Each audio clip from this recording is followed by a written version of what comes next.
difficulties, always, always, always, always. Ba-da-ba-ba-ba-da-ba-ba, ba-da-ba-ba-ba, ba-da-ba-ba-ba-da-ba-ba-ba-da-ba-ba-ba.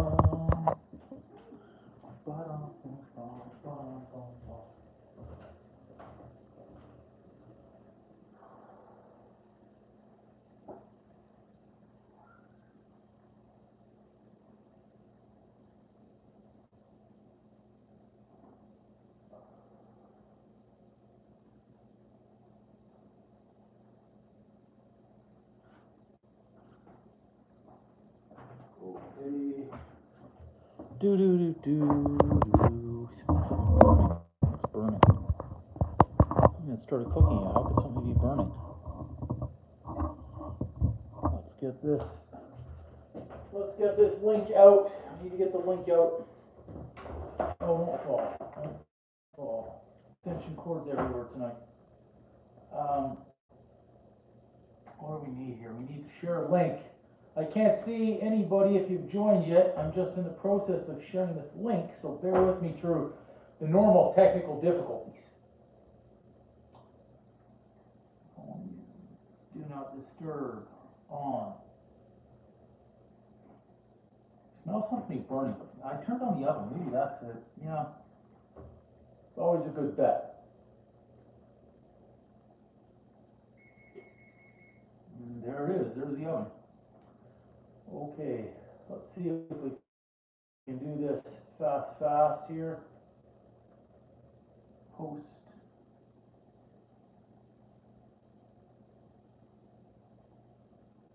Just need a photo. Let's see. Paste. Going well so far.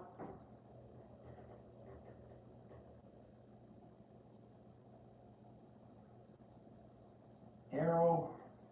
Down. Done. Send. Share. Not bad. One more.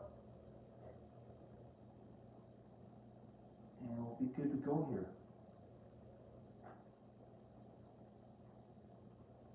So far it's looking good, no mistakes.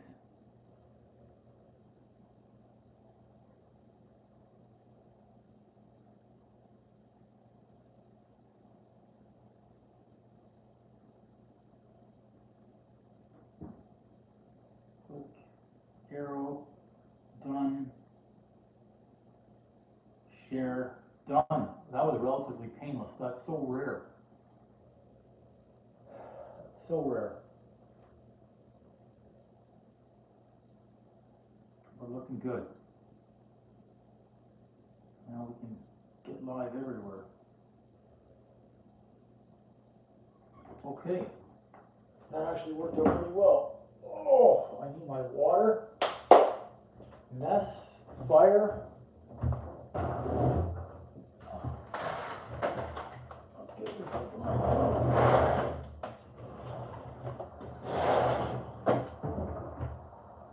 I already tell there's smoke coming. Smoke is coming. I didn't get my water, that's what I meant to get. There we go. We're doing laps. We're doing low.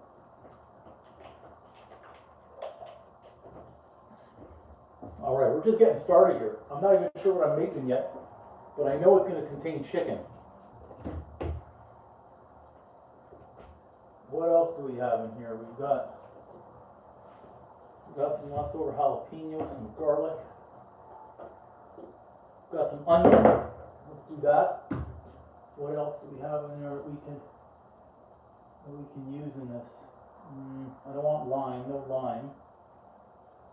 Let's try for something unhealthy. Creole butter. Boom. I've got it. I know I have it somewhere. There it is. Look at that. Perfect. Creole butter. Let's get moving. Let's get moving.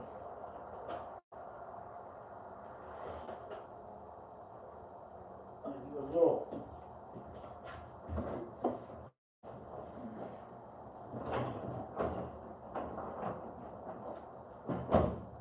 Bowl.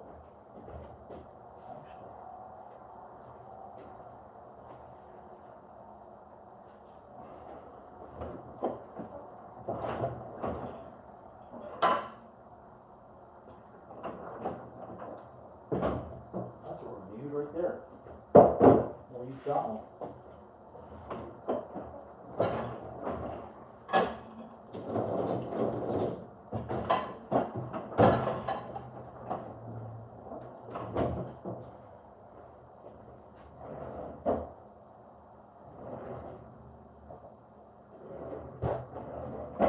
Where is that? There it is.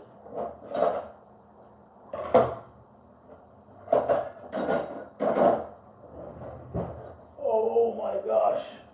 Okay.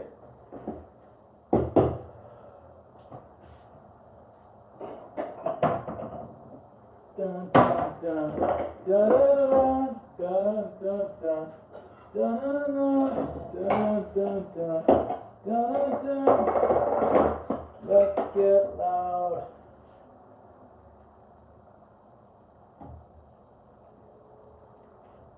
Won't be using all of that, but we're gonna be able to put something good together here, I think, with what we've got left.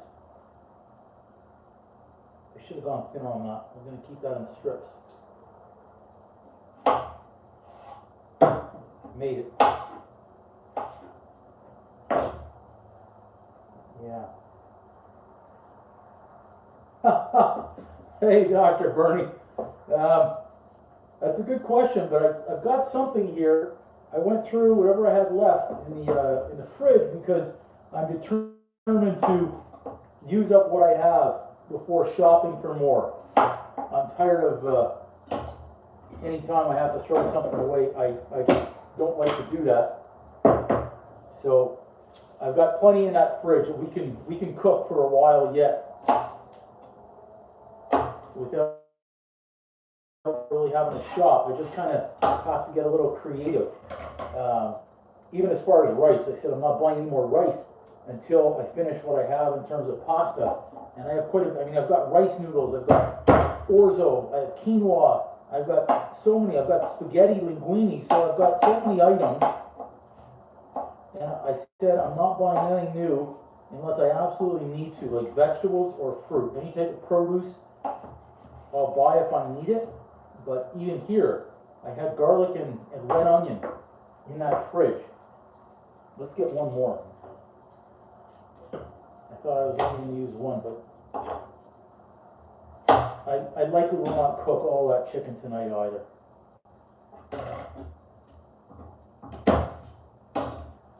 We're going to put together something magical. Magical. Why did I say magical? I should have said we're going to put together something edible.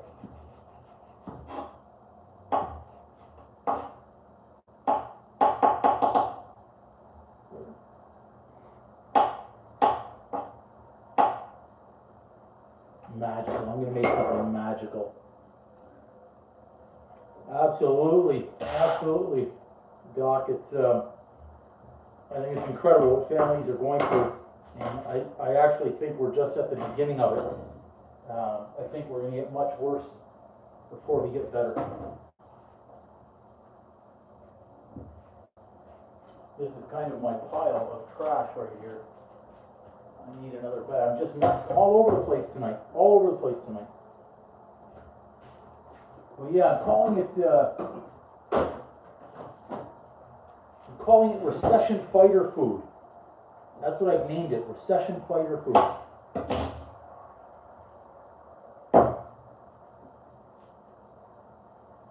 And that jalapeno. Let's try it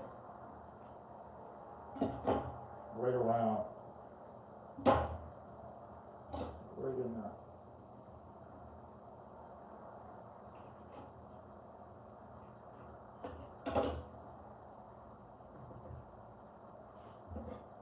But it's a mix and match. I find any time you can take things from your fridge that you think are called kitchen sink. I've got recipes that are called kitchen sink recipes, especially for breakfast. Where if it's a Saturday or Sunday and you're worried about things spoiling, don't be afraid. Just put everything into an omelet. For some reason, I find things taste better when I mix them with eggs. And they're all in one. Great, so we've got all those done. I'm going to get a garbage bag, otherwise we're going to get messy. I was so behind taking out the trash that I didn't refill the bag.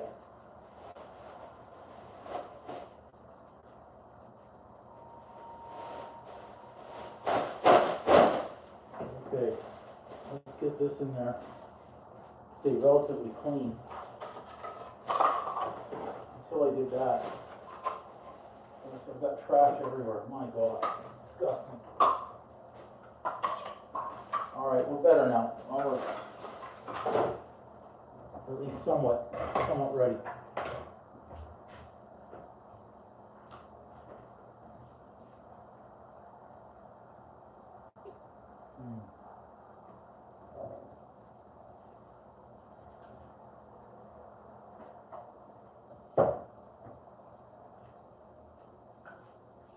Where's that olive oil? Empty.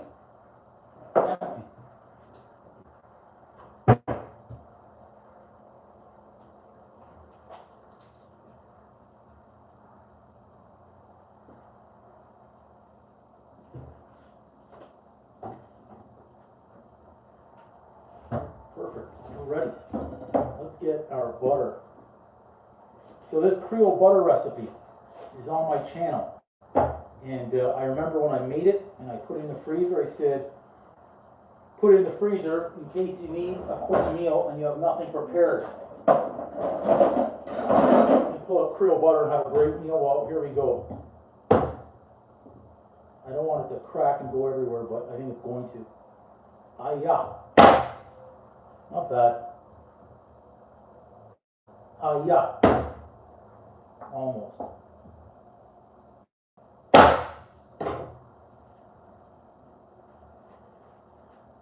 Wow, so this is going to work out well. I'm actually going to use what I had prepared. Incredible. It's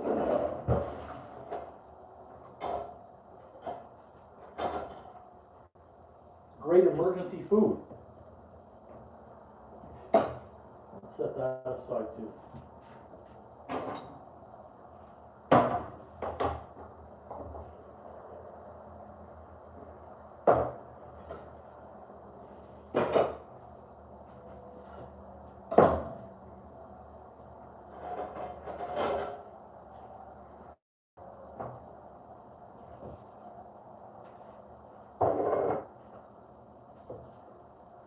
Got our onions in. You can add the garlic and the hot peppers in a minute as well.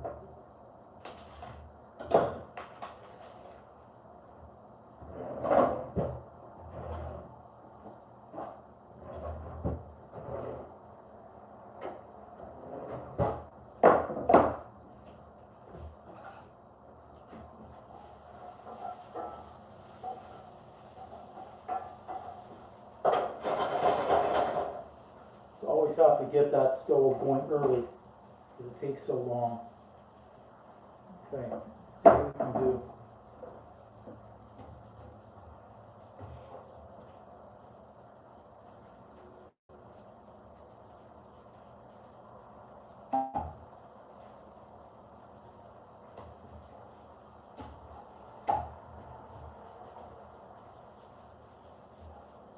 It's actually a good size right there. Let's leave that one alone.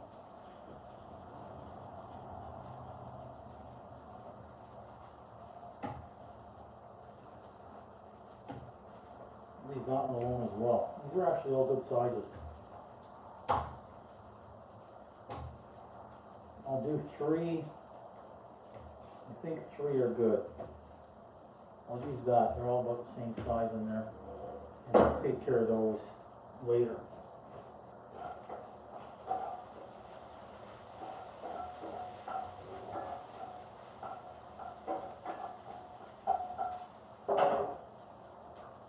Let's see. That over there.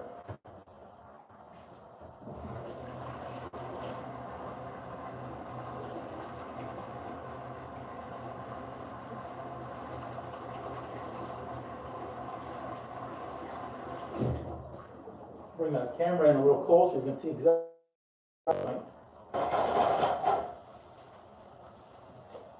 Add in our garlic over there as well now.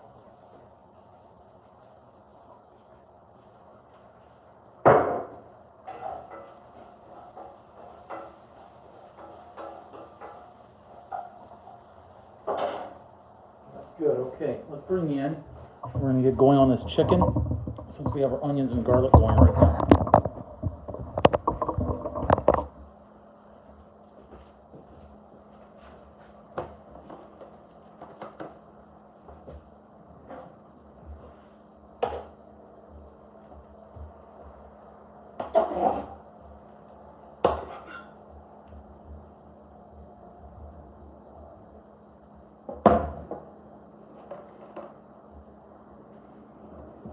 I cover it in plastic when I'm going to pound it. Oof, garlic already smelling good on the stove.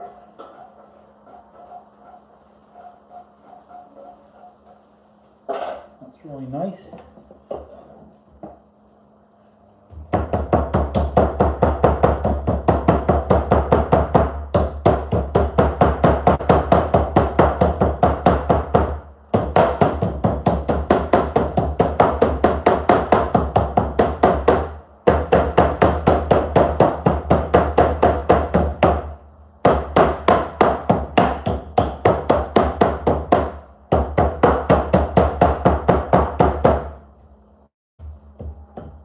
Nice.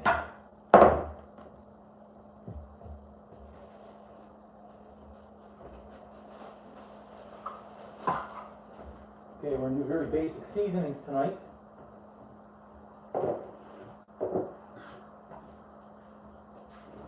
We're going to go, what do I have here in my hand? Garlic powder first. It's going to be basic, but it's going to taste good. It's going to have seasoning. We're not afraid to season.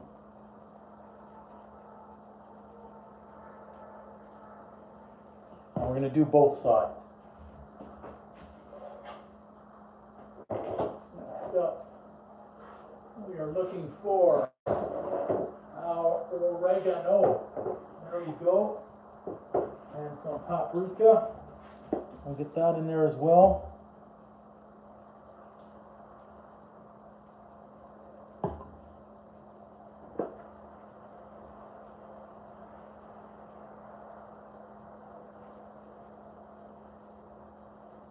Nice. Do a little bit of pepper.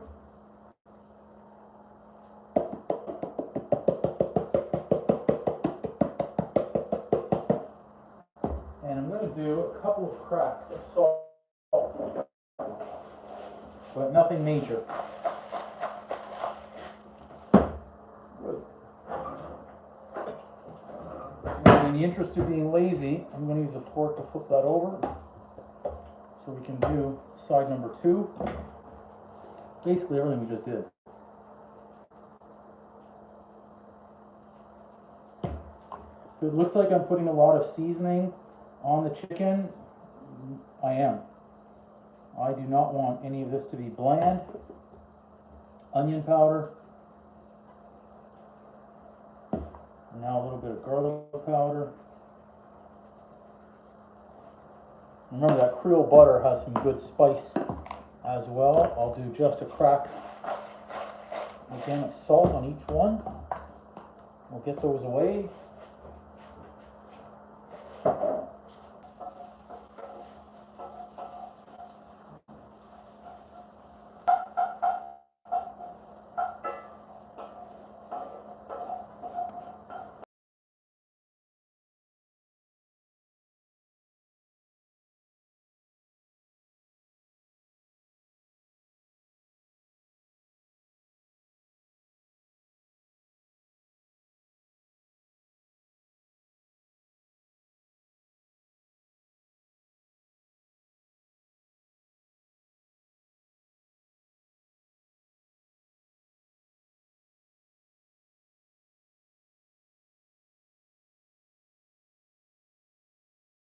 So we are back. Picture is back. Hopefully the sound didn't cut out and you were still able to hear me of exactly what we were doing. Make sure our heat is up because we're going to be adding on our chicken right now. I was not aware that picture had frozen.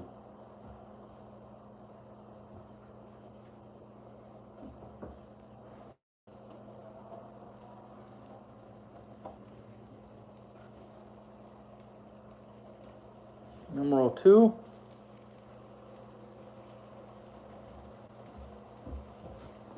Let's spread these around. I am going to try and squeeze in my third, so if you're wondering, is my pan about to be overloaded? The answer to that is yes. We're definitely going to overload this pan. Cast iron though, so I am banking on it coming through for me. And I'm not one to leave any spices to go to waste, so everything from the board, we're going to try and get in there as well, whatever we can.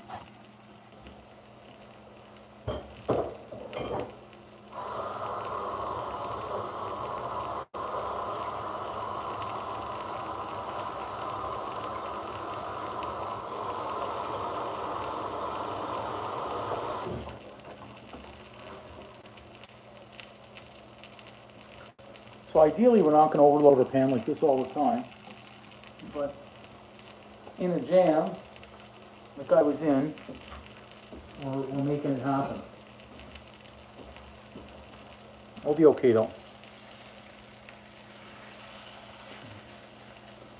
There's always bound to be some shrinkage.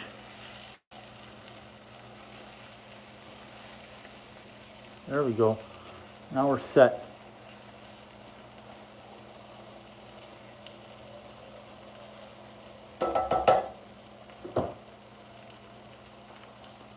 So, garlic and onion powder, a little crack of salt, pepper. I put in some paprika, oregano, and then of course, it is Mr. A.B. This is a specialty dish. It's actually a specialty last-minute dish, and I'm glad the picture is now on. So I'm starting here. I'm just going to make sure that heat is high. I'm just really searing them for about 2 minutes per side, and then I'm going to pop them in the oven. I've already got that preheated. Got it preheated at about 25 degrees above where I need it too, so that's a good thing. It was kind of like a fly by the seat of my pants type of dish tonight, as I wasn't prepared, but at the same time I wanted to use whatever I had in the fridge. So we'll give those a few more seconds.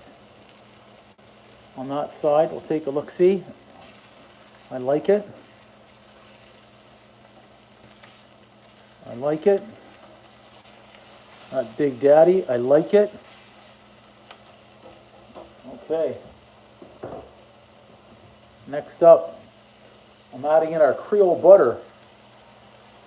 Again, this easy recipe for the Creole butter is right on my channel.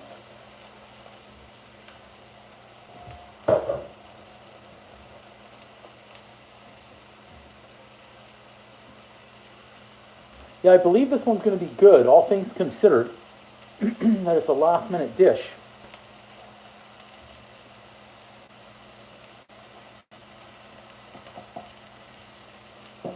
Yeah, the pan is nice and overloaded.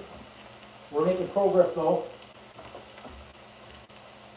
Yeah, Mr. A.B., that easy recipe, it's on my YouTube channel for Creole butter. It is a good one. And when I made it and it's posted, I even, excuse me, I was just starting to get some of that Creole butter into my lungs. I said, if you're ever in a pinch and you don't know what to make for a good, easy, quick meal, open up the freezer and get that Creole butter going. So this is kind of exactly what I'm doing. It smells amazing. The Creole butter really is incredible. I just turned it on actually, just as I was seeing your message. My finger was on that button. I'm always worried that with that fan on, you cannot hear.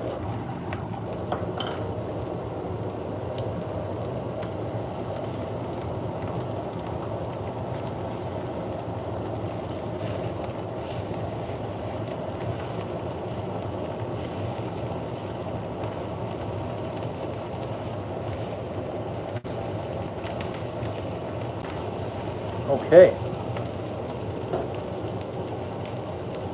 We're set there. We shall turn that on, and we're going to. Thanks, Arlene. Thank you. I want to keep it cooking so we can see it up here, but I planned on finishing it up in the oven. We've got a nice crust there. It really does have a lot of great flavor.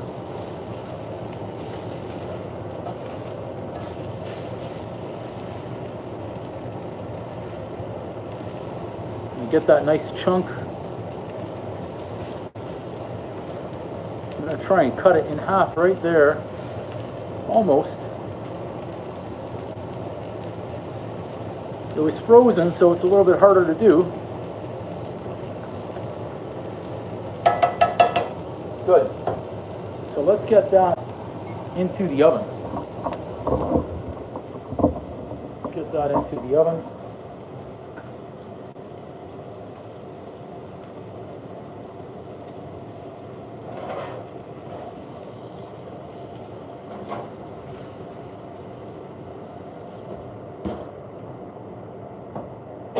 Excuse me.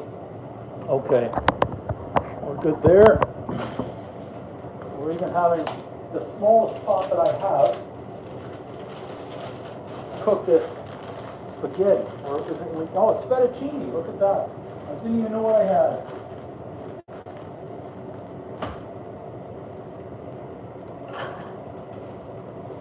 So we've got everything that was basically all prepared and ready to go. We had fettuccine. It's going to do its own thing.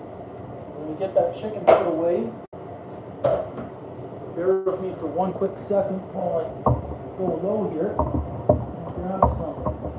I need a baggie.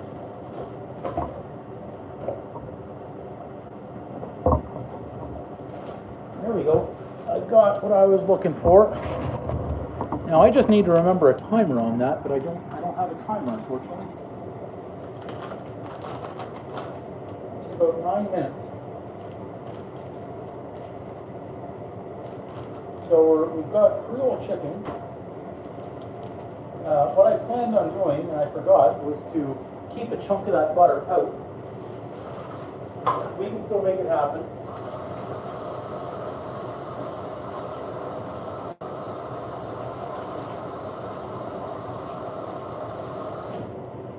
A chunk of that butter is going to be going in with that pasta afterwards. AB again, dishwasher, dishes falling behind on many items. It's absolutely incredible.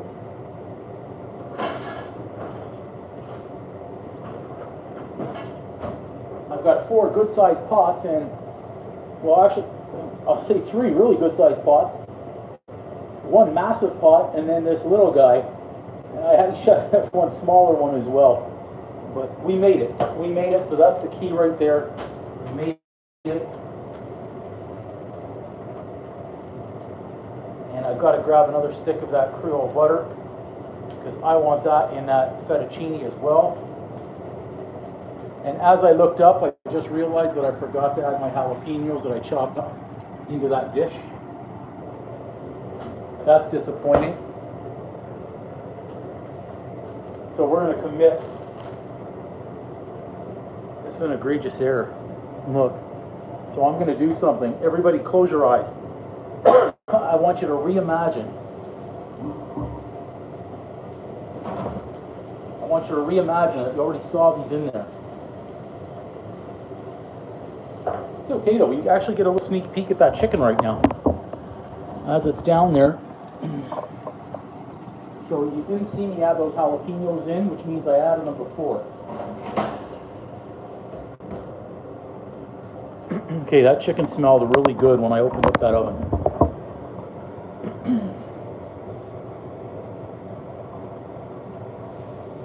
Perfect.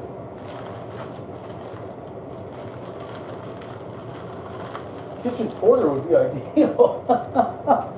No, just again, I had many things going on today. Many things going on today, and preparing for the live cooking show was not on the original agenda.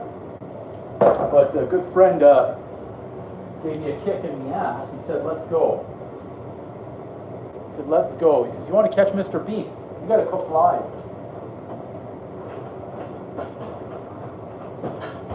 So let's just bring this back over the other way. We'll back up the truck here without tripping, hopefully. And as you can see, I've got extension cords going everywhere. In fact, I need to plug this one in again, so we don't run into a bigger problem in a few minutes. It's been known to happen out here. So, as you see things banging around, don't be worried. We're just getting our battery packs going every way. Okay. We're back.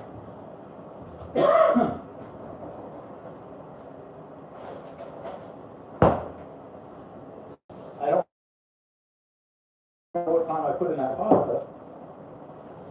If anyone else remembers the time, feel free. Let me know in the chat. I seem to be missing everything, or I just can't remember where I placed things these days in here. Because there's so much going on everywhere. We're going to wing it. So this is the Creole butter, the easy recipe again. It's on my YouTube channel. So check that one out.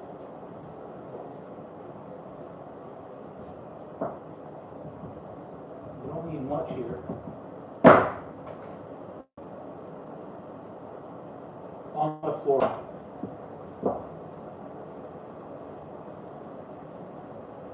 Well, thank you, Mr. AB. Thank you. I'm glad you guys are such big supporters of the cooking show.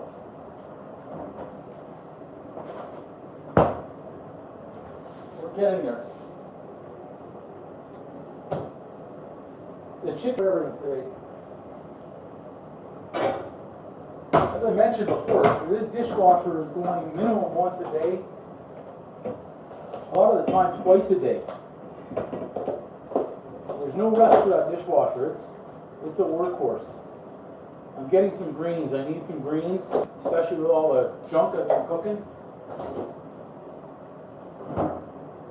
Need to make sure we've got that.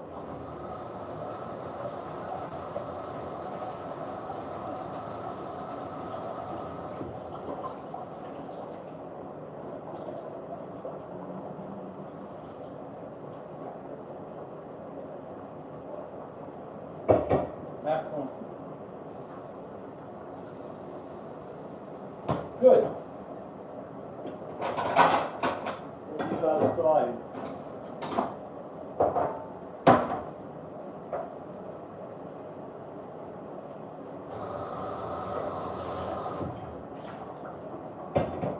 How is that horizontal format tonight for you?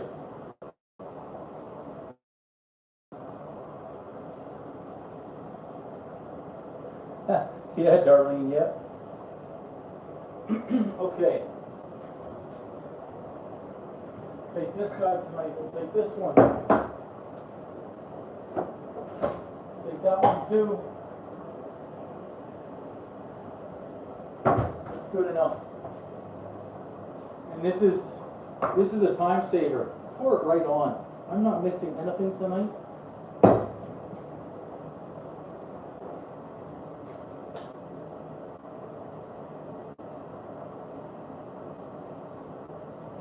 Olive oil, little oregano this way in case the doc is watching.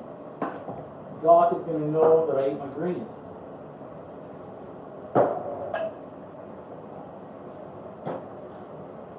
We don't want that soft, so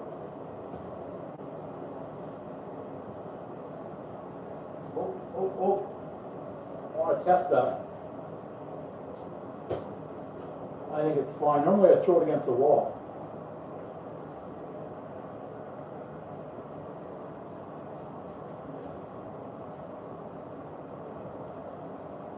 Little al dente. Shut up, pinch, not a punch. You're right. How's our chicken? Man. Okay, that chicken. I open up the oven. I smell it. It's incredible. Absolutely incredible.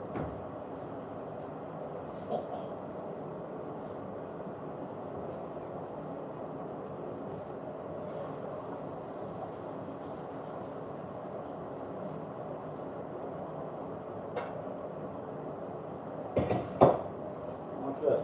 Creole butter right in. This is so spicy. I don't know if you saw this up close, the Creole butter. But check out this chunk of Creole butter in there. And I just thought of something else I have. This is great. See, this is, oops. This is how things come together. I stole that catchphrase from Lefty on Mulberry Street.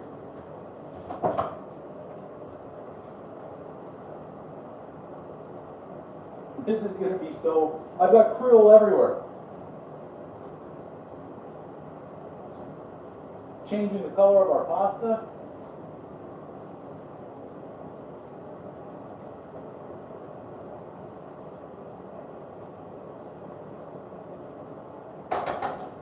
Excellent.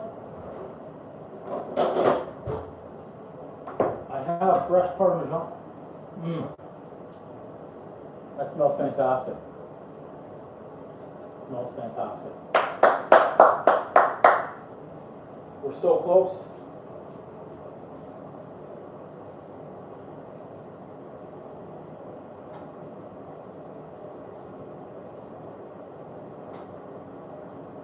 Check this out. I'm gonna buy one of those single burners for the counter so we don't need to keep doing this. We're gonna be able to cook right there.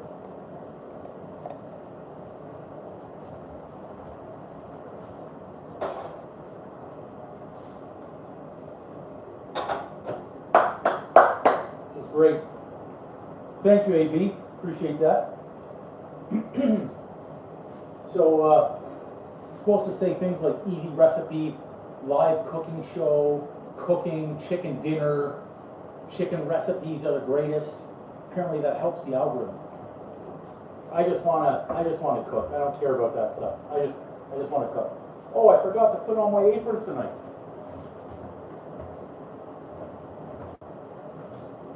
Look, completely, just, I meant to do it earlier.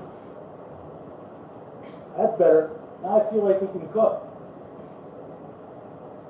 Miss C, if you're watching, thanks again for the apron. There we go. I still got it dirty from baking, but now I feel like we're in Uncle Drew's kitchen.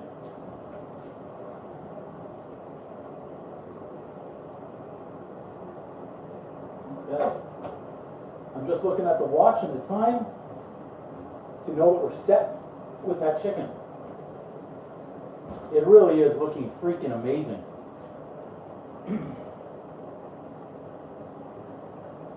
You bet. The apron? No, I think the apron so far has yet to be washed. We're going as is. So I've got chunks out of this from when I just chop it down. So tonight we're going to grate a little bit. I'm curious if anyone recalls what time we put the chicken in. I'm going to look at the clock on here because it'll give me a better idea. It's been in about 19 minutes right now. So we're actually very close. We're very close on the chicken. This is going to be a fantastic dish. And just sometimes they come together really quick with whatever you might have in the fridge, in the freezer, in the cupboards. I have pepper. It looks like pepper all over the counter, but we know I don't mind if my kitchen gets messy when we're cooking.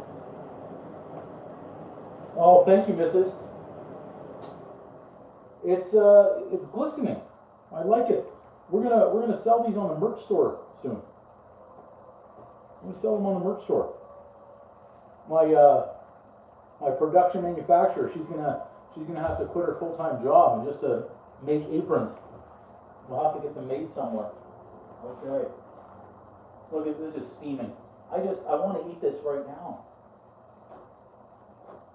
You'll see recipes on the channel for steaks and chicken that have used the Creole butter. So I already know the Creole butter is amazing. And I want to take the chicken out right now too. I don't want dry chicken, but honestly I should have either set the timer or looked at my watch. I'm just going by the time that I saw on the phone. Yo, you're on the list. You're on the list, Mr. AB, for aprons and for boom spice. Whenever we get to that certain stage, I'm finding out a lot more things about how to monetize the channel and how we've got to be careful about what we say and look at and do. So that way we can have the opportunity to be able to put those types of things out there. I broke a battery pack the other day that kept on falling. I've had tripod broken, ring light broken. I need new supplies. Apparently I need another pot too. Okay. I don't want to open that again. Question is, I think what I'm going to do here is pasta. We'll take a chicken breast, slice it, lay it on top, grate the Parmesan and chili flakes. I just thought about that. This is going to be a super hot meal. Mr. Sean, glad of you to join us again. Another OG supporter. Appreciate you too, my friend. So a quick rundown right now. We've got pasta. You know what? I'm going to show you. This can be show and tell. Why not? Let's just really, let's show you. This is an interactive live, so this camera is about to go bonkers here. All right, so check this out right here. Let's bring you over. So right here we've got nice Creole pasta. It's fettuccine actually, with Creole butter that's been mixed in. It's steaming. I should have covered that up. There, that's a close enough cover. Check this out. Check this out. Creole chicken. Check those guys out. Oh my gosh, that smells so good. It smells so good. Okay, let's bring you back over here now. Set you up. So you guys probably didn't see my golf video that I posted today. What a round, even with a bad hip and bad foot. What a round. I was on the 9, I think it was the best shot of my life, on a par 5 on the 9th hole. And the boys were supportive because I thought I was about to go low. And I was about 262 out from center green. It was a front flag, so we figured it was 240. I don't measure a lot of the time now. 240, 245, so I pulled out my 4. And I struck it so well, so pure. It had to be the best golf shot that I've ever hit. And as it hit the peak, I lost sight of it. And I said to the guys, I said, that's gotta be great. It has to be great. And I had wind behind me as well, so I didn't carry the whole way like that. So I went over the bridge, excuse me, drove up the cart path. The other guys were still hitting up the fairway.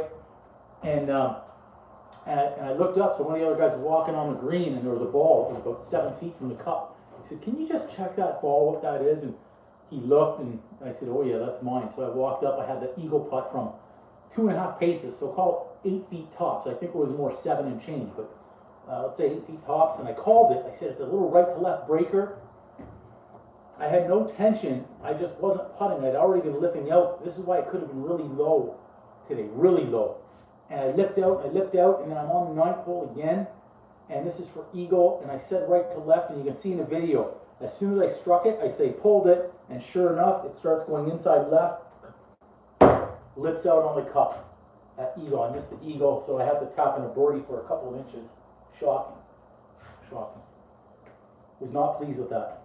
Okay, I think our chicken is done, so what I'm going to do, like the other night, I'm going to bring you guys in closer again, because I think that was a really good angle. For when we brought, I'm going to bring the chicken out. This way you guys can see it as it's being prepared. Right about here. I think this horizontal view worked out really well the other night. Yeah, I went to the back 9 again. I was on fire on the back 9, except for when I imploded on a hole and I had a triple. I had a triple bogey. Just so disappointing. Today was one of those rounds of what could have been. Okay, here we go. Let's off. There it is, off.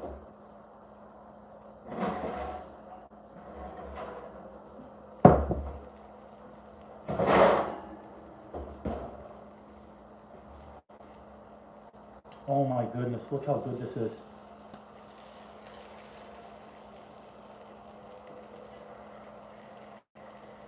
I'm going to use this side with the butter on top. I actually like all three. All three of them look really good, I believe. So we're still sizzling. I almost grabbed the cast iron pan. Oh my gosh, that was so close. Does anybody know where I put the little rubber grippy? Is anyone watching? Where is the rubber gripping? It's somewhere. I just don't want to make that mistake. I don't want to make that mistake. Oh, there it is. I see it. It's on the floor somehow. This way, with this on there, at least if I make the mistake, it won't be as bad. That was close. I'm going to check and make sure that camera is not frozen. We were frozen earlier on. Oh, we look good. I want to get this out of the pan so it can start resting for us here.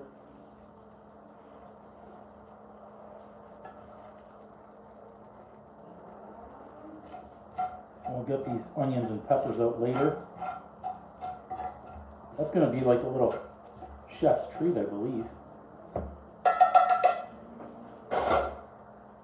So,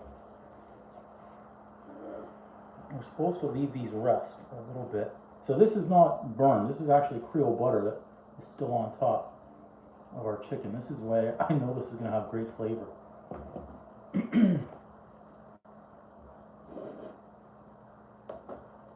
We did. I found it. I found it. I'm seeing those come through on delays. I'm going to give this a try right here. This is fabulous. This is that. Whoa. I just got a kick of that spice. It is. I mean, this is. Now, if I wanted to add some, oh my gosh, that is hot as ever, my friends. That is hot, hot, hot. I'm looking for my brush. Because if I wanted to cheat a little bit here,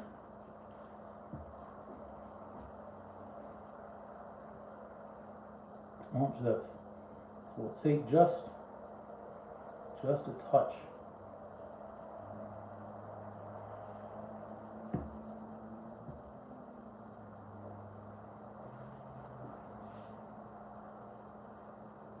Just a touch of olive oil. Look at that. Now, tell me that's glistening or not glistening. Oh, I need a little drop more here on this one.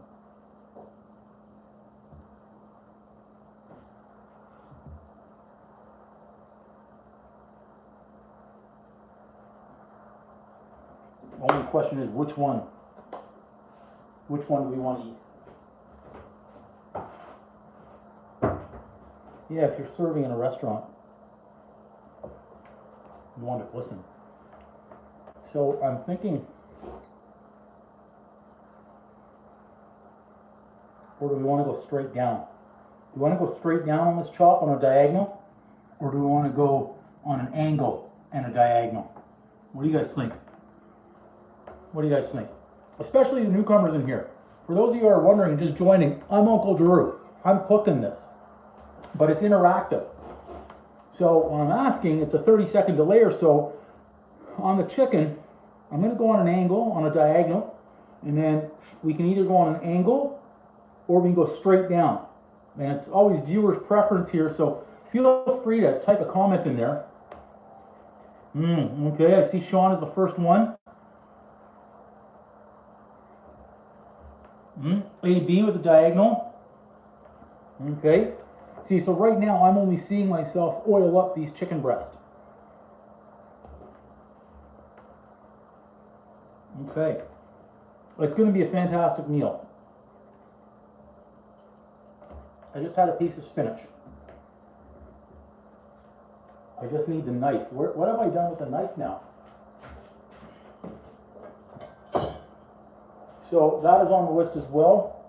And which chicken breasts? 1, 2, or 3? 1, 2, 3. Which one do you guys want? 1, 2, 3. For the meal.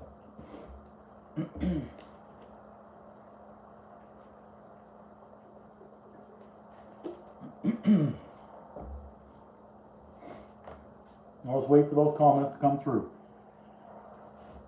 Mr. Sean likes number 1.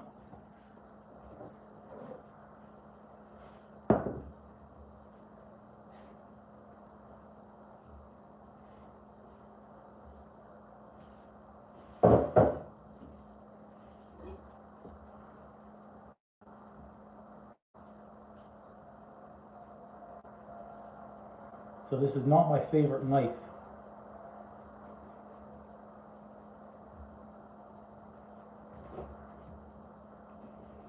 Keep that intact because we're going to put that right back.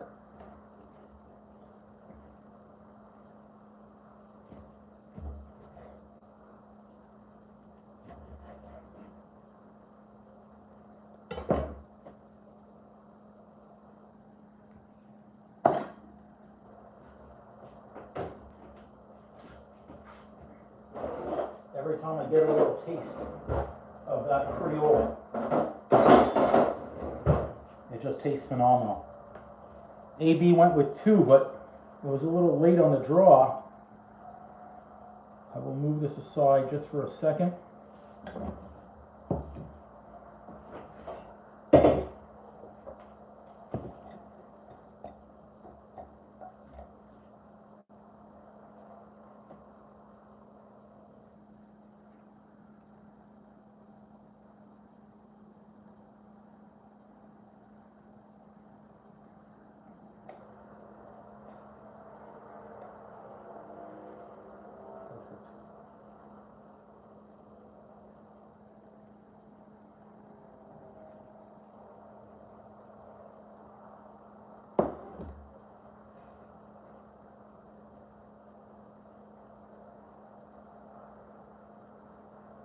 A little torpedo.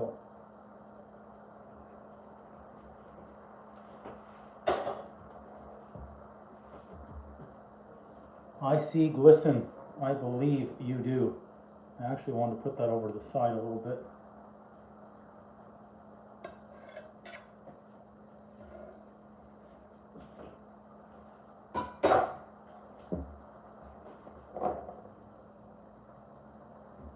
That's exactly what I was about to do, AB, and I actually took the shortcut right there and said, no, don't bother, no one will notice. I can't get any by you guys. This is incredible. I was going to do it. I said, no, don't worry, no one will see this. No one will know. And there, sure enough.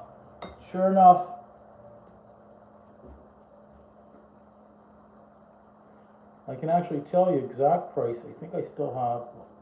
Is there ever too much Parmesan?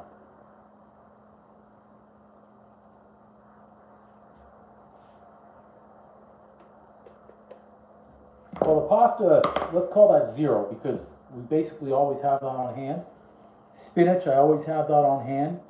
The chicken breast I just bought, and I got those on sale. There were 5 in the package. I didn't really plate it properly, but this will do. I'll leave this on the side for now. 5 like that, and I believe they were $13. So let's call it $2.75 per chicken breast. 25 cents, $3. Let's call this 50 cents. $3.50. A little bit of Parmesan. Let's call it under $4 for this dinner. I mean, I just went out and did a food review today on the KFC famous chicken burger. Absolutely they are. KFC famous chicken burger was $11.50, I believe it was. And that was after last week where I said I would never go and pay for it. And I said, okay, let me do it anyways. So I went and did it. I got it, 11 and change. I did not get the cheese and bacon on it. I was not willing to pay the extra $2.50. So KFC chicken and dinner or this. It just, there's no comparison. KFC, it doesn't matter, KFC or whatever. I'm just saying KFC because that's where it was. But $12 for that, or I could basically have 3 meals like this. I'll take 3 meals like this over that any day. $40, really? Wow. And I don't know if they would have the Creole. Well, I'm going to try the chicken first. It's not dry, which is great. I should have pulled the camera in for that. I mean, look. I don't know if you can even see if the camera's too far. Where's the chicken? There's the chicken. Our chickens, I think you better get ready for the boom. I have a feeling the boom is going to be epic.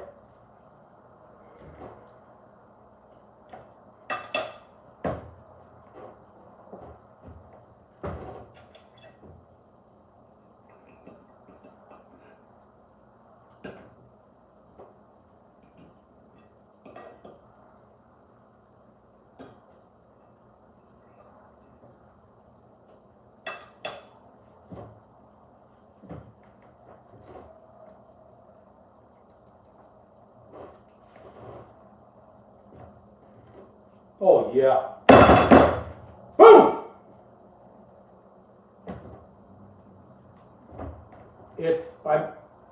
The sweats are coming. The Creole is not spicy. It's not spicy. I'm losing the hat now.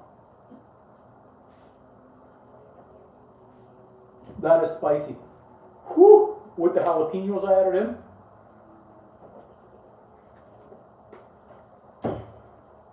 I mean, if this is your first time, I know we have new viewers in here tonight, especially ones who've been coming in and out. If this is your first time watching Uncle Drew's Kitchen. We cook with spice. I mean, I don't even know what we're going to put on the menu for wing night Friday night tomorrow. I'm going to think of a new flavor, I believe, for tomorrow night.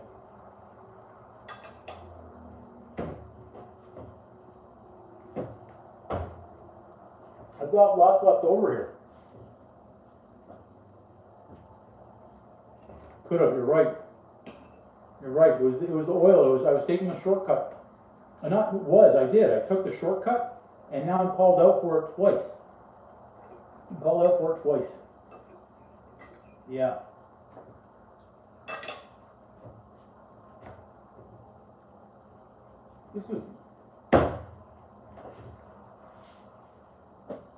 This is phenomenal. Oh yes, Brad Gunter, yes. Okay, I'm going to take the apron off because this is getting hot right now. Garlic parm chicken wings, I like that for tomorrow.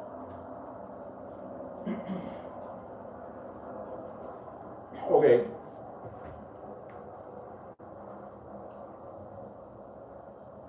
No, that's okay. That's more comments the better. This is so spicy right now. I am burning and I'm breaking out. But it's so good, I don't care.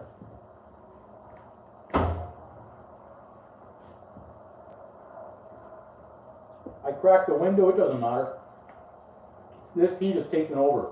Now, that KFC famous spicy chicken sandwich, if they put this type of heat in that chicken sandwich, then they're onto something. Look, look, I just swore too, but it's starting to pour. This is something. Whew. Anyone have any questions? This is, I don't know why I keep eating it. Temperature wise, this is amazing. This is, if you like spice in the food, go on the channel, search Creole butter recipe. I've got that there. It's like a 20-second video on what I put in it. And use it on the chicken like this. I mean, like anything. I've put it on wings before, on steak.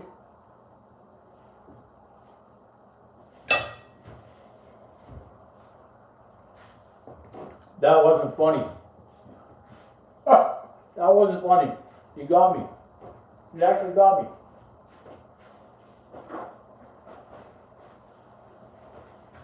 I actually believed you. And I just saw the comment, so it's delayed. That was too funny. I actually thought my apron was on fire there. I can't believe that.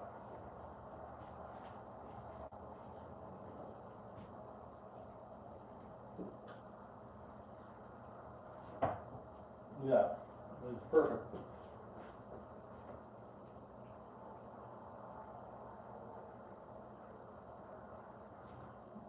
Almost perfect.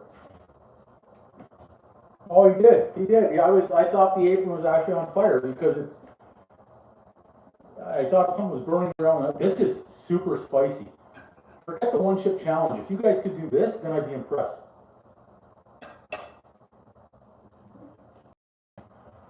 There's no way Shaq could do this.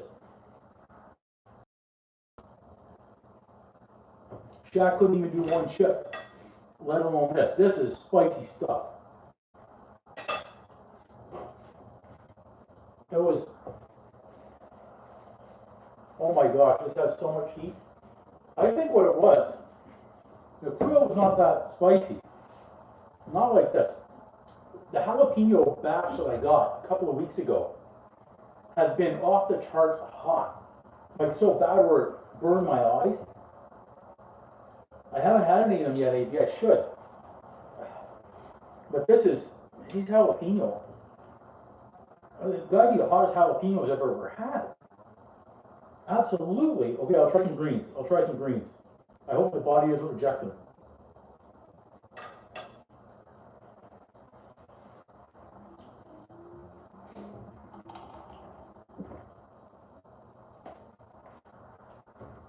The greens are good. I can't believe you got me on the apron. The problem now is that if you do that again, I'm going to say, I don't believe you. The vile weed, I put that in there today too with the honey mustard. Good old Newman. Super. Super. So what's up next?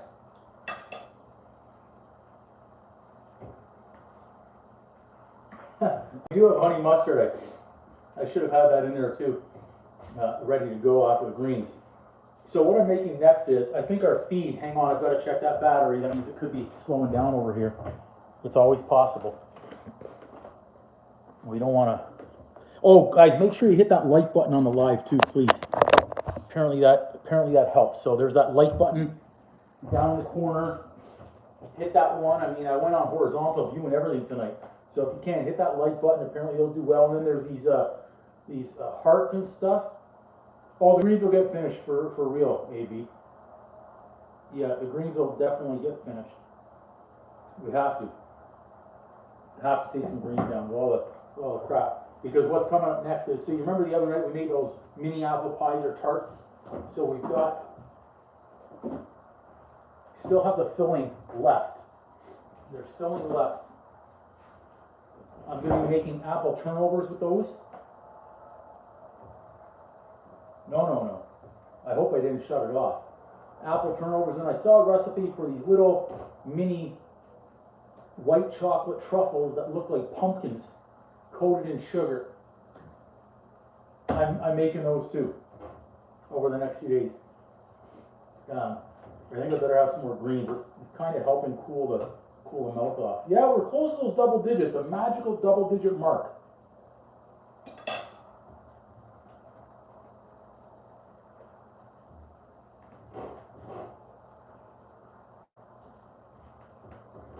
I actually do have donuts on there on the channel. From when I first started out, I believe I have pumpkin spice donuts and glazed donut. Yeah, I believe I have those two on there, but I will make more donuts for sure. As I said though, all this stuff I have to give away, because if I keep eating it, it's horrible. I think I was sleepwalking last night to eat apple pie. Somehow between midnight and 2 a.m. from the couch to the bed, I woke up and I had like pie crust on the counter on the island, on the shaky island.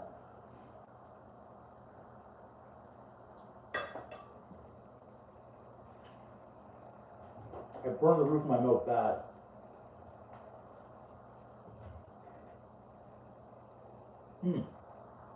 Like really bad. It was on that damn famous chicken sandwich too. It burns. It's bad. I lost a lot of skin.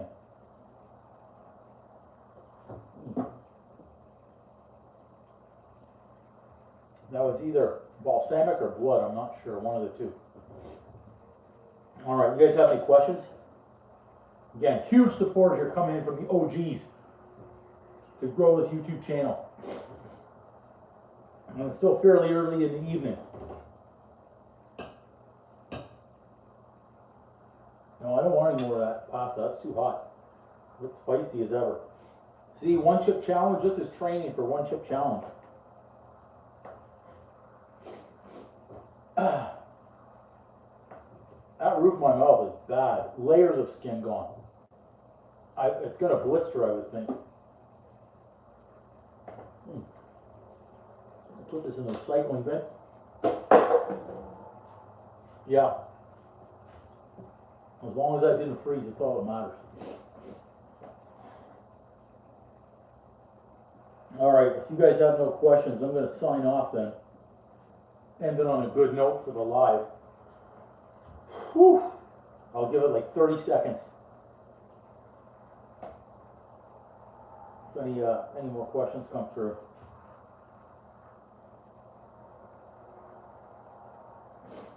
Oh, on the interest rates, most of them went up again today at a lot of lenders. Short-term rates right now, geez, the short-term ones are the higher ones. They're closer to 7, if not over 7. 5-year money is still between, let's say, 6.25 and 6.6 in that range. Variables at a lot of lenders, let's say, are somewhere between 6.2 and 6.7. Same thing there. How many strikes? Well, there's a double on each one, so 2, 4, 6, 8, 10, 12, 14, 16, 18, 20, 22, 24, 26, 28, 30, 32, 34, 34, I think. Chicken wing sauce ideas, boy, hickory smoke, I like that one. I made the Coca-Cola one, that was decent. My sweet and spicy one though is really good. I would say check that one out. I made just a regular base barbecue one. All those names coming through. Yeah. Honey mustard.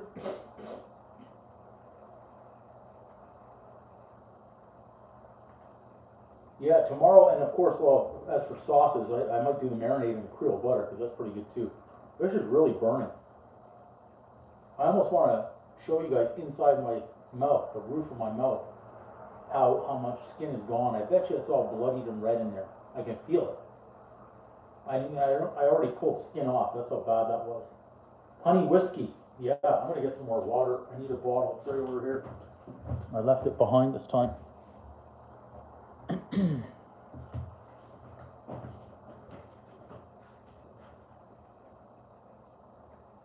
Yeah, I'll tell you what, dry rub Mike I find boring. I really do. I get it, but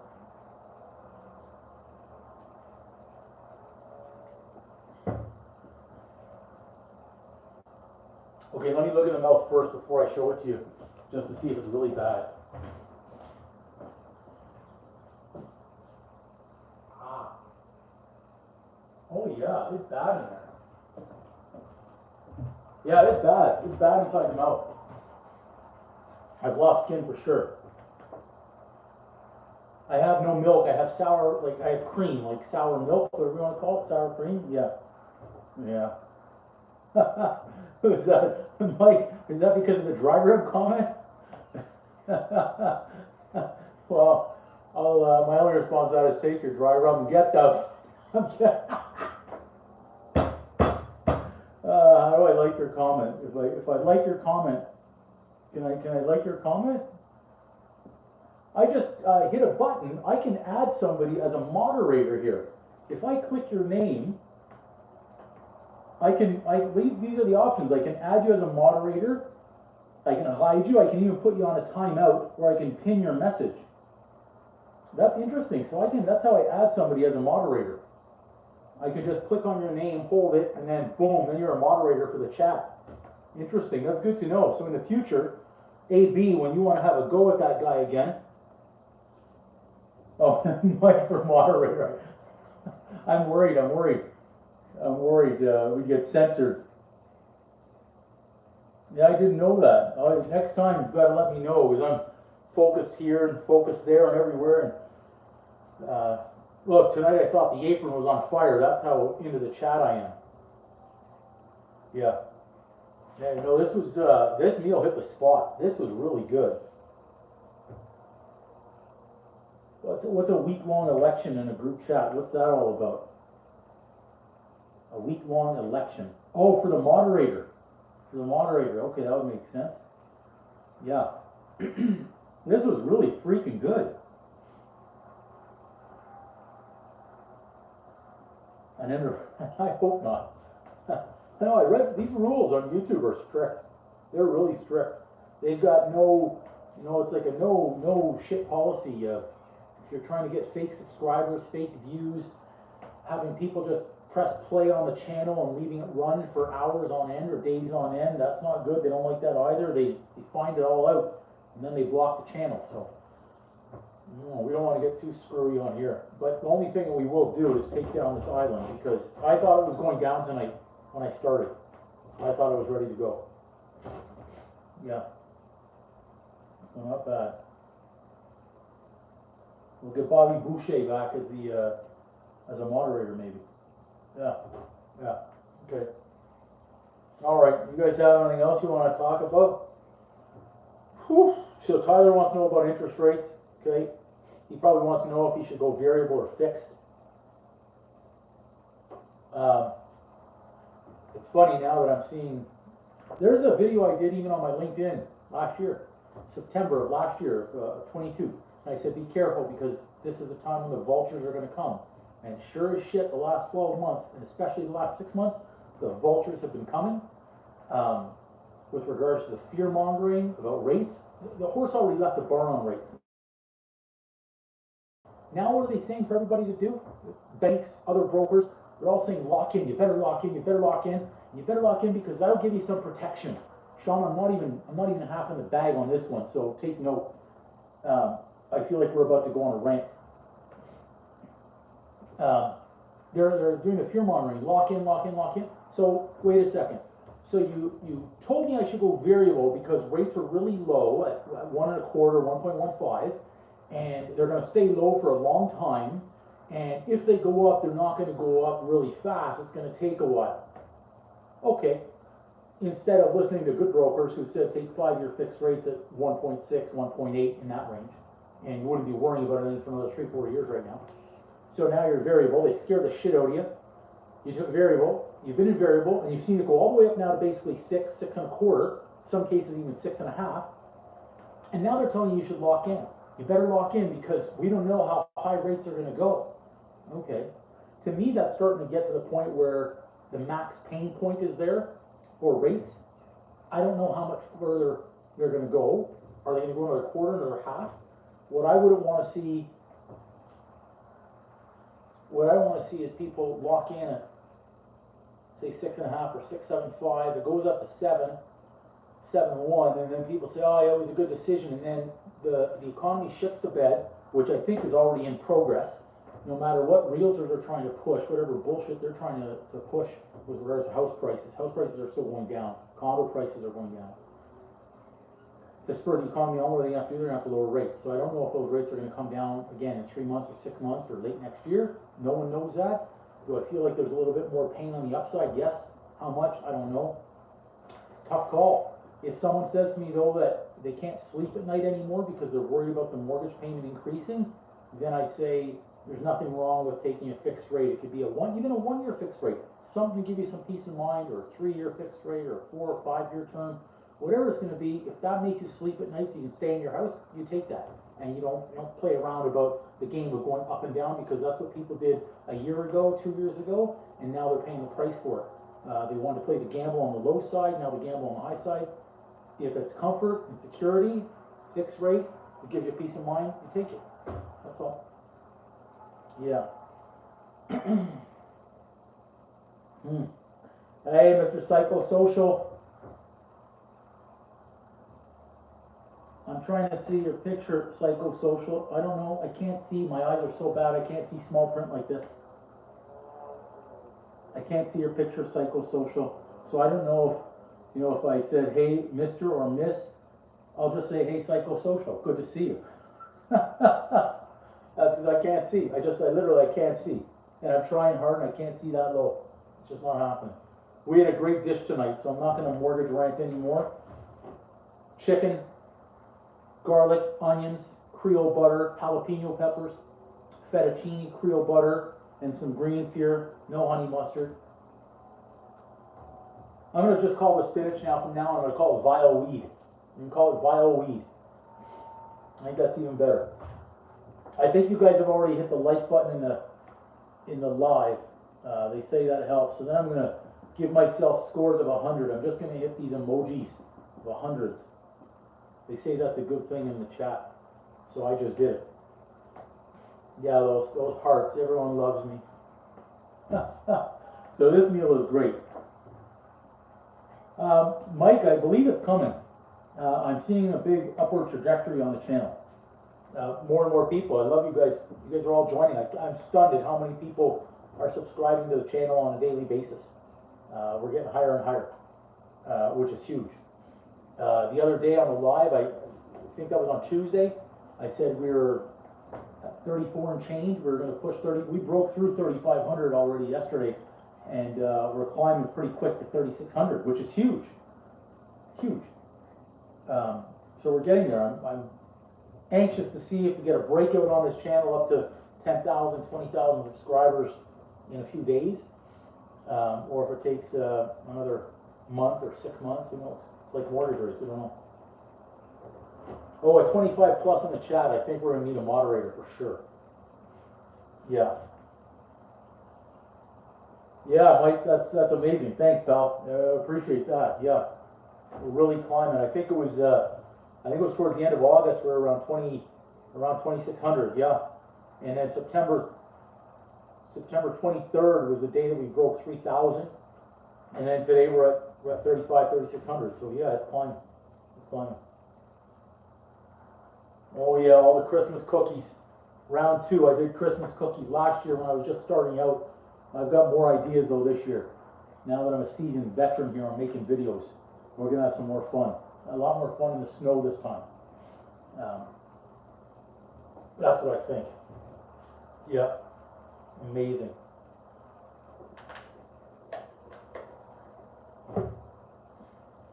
That water feels good on the burnt mouth, the skin that I've lost. Some sweaty balls, eh? Appetizer ideas, like what kind of, I know you want the ideas. I'm going to say, oh, well, what kind do you want? You'd be like, I just asked you for ideas, and now you're, no. Like fried types, I've got a lot of Greek and Mediterranean ones, the traditional ones. I don't know if you've ever had spinach, they call them spinach pie or cheese pie in English. Those are fantastic. Make them in triangles. Some people, Greeks, will make them in the pie plate itself, or a pie plate, whatever it is, a dish. My mom makes them in little triangles. Those are great little bite-sized snacks. Little mini meatballs, we call them kofta. Again, another good one. You like those with sweet and sour, or a little honey glaze. Those are fantastic too. Yeah, fire cheese, 10 for 10 plus guests. Yeah, those, I believe those triangles, spinach and cheese pie, are fantastic like that. Yeah. And on something like that, maybe I would do a short rib with a dry rub. So I said no to the dry rub, but I might do a short rib with a dry rub. Fried mozzarella. You like fried mozzarella? I mean, how fancy do we want to get? Oh, black. I've never made black pudding. That would be very interesting, especially to do it here live, first time. I'll go and I'll search a couple of recipes. I've never made black pudding. I wouldn't try and BS my way through it and tell you guys I've made it 100 times, because you freaking already see when I don't put olive oil on my bloody pasta. So yeah, scallops and bacon. I did bacon wrap scallops last year, but I'll certainly do those again now. Yeah, okay. Maybe I can go and get a few of those dishes from that steakhouse and cook them right in there. It'll go with the. I actually think I still. And oh, that's a knife. I was grabbing a knife like a dodo head. Yeah. These are great little forks. There was one night they gave the employee sale years ago, of course, on the I think it was on the snow crab. He was selling it for a couple of bucks a pound or something. So Sandy and I took home a bunch of that snow crab, and we needed crackers, and we needed a fork. Yeah, let's do some scallops and bacon. Absolutely. Yep. Man, my eyes are having trouble. Yeah, there has to be. There always is. You can go to any keger's house, I'm sure, and find dishware somewhere. Yeah. Always running out of those ramekins. I wonder why.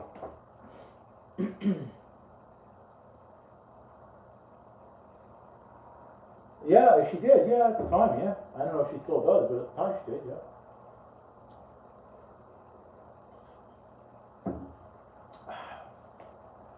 Whew. Just watching the old comments flow through.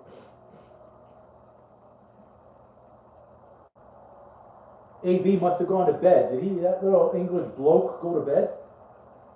He must have. Now I thought bloke was a bad word. I didn't know bloke is just what they call dudes over there in England.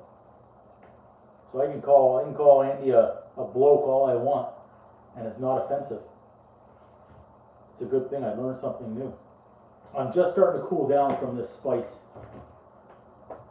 Yeah, escargot, I could do escargot, but I'm not a big fan of eating the escargot, and that's the problem again, is that whatever I make, I'm eating.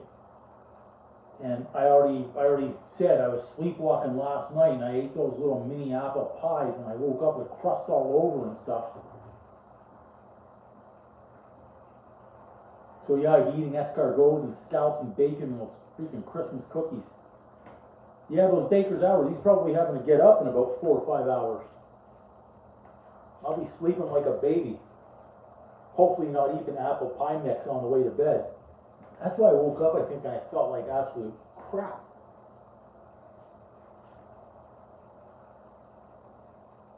Perfect.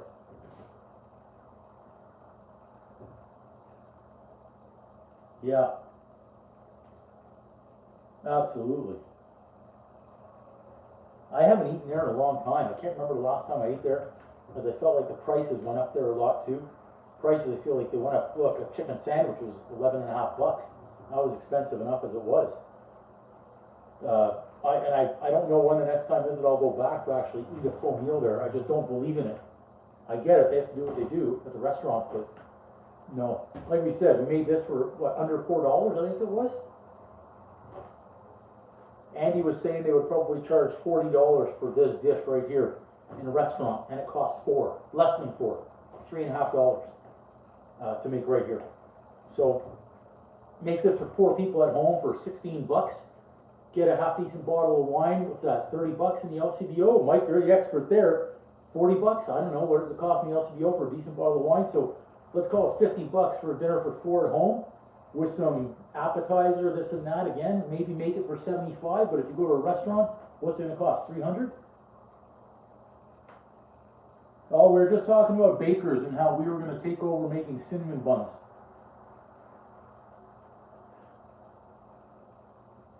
You're getting some yeast. Are you working right now? Are you baking? So $27. There you go. Yep. Hey, you're out there working hard, I see. You're working hard and growing that business. Good for you. Yep. Did you get my resume, by the way? I applied for that job I saw on LinkedIn. I never got a call back, so I figured they were telling me something.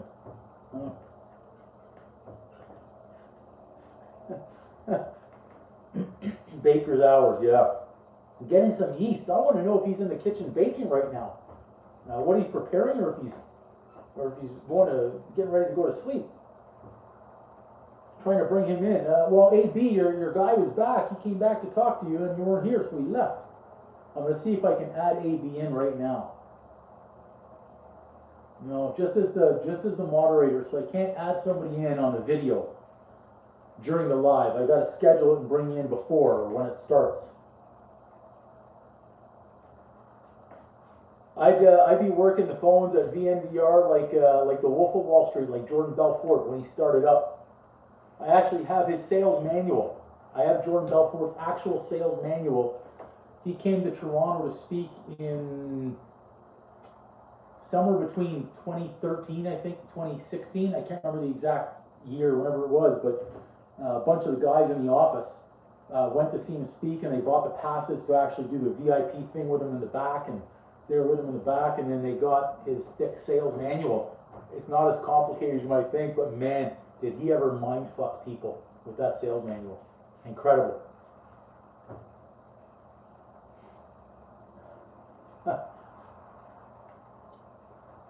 If I was working the phones VMDR, I'd have the headset on right now while I was cooking and try and multitask. Yeah.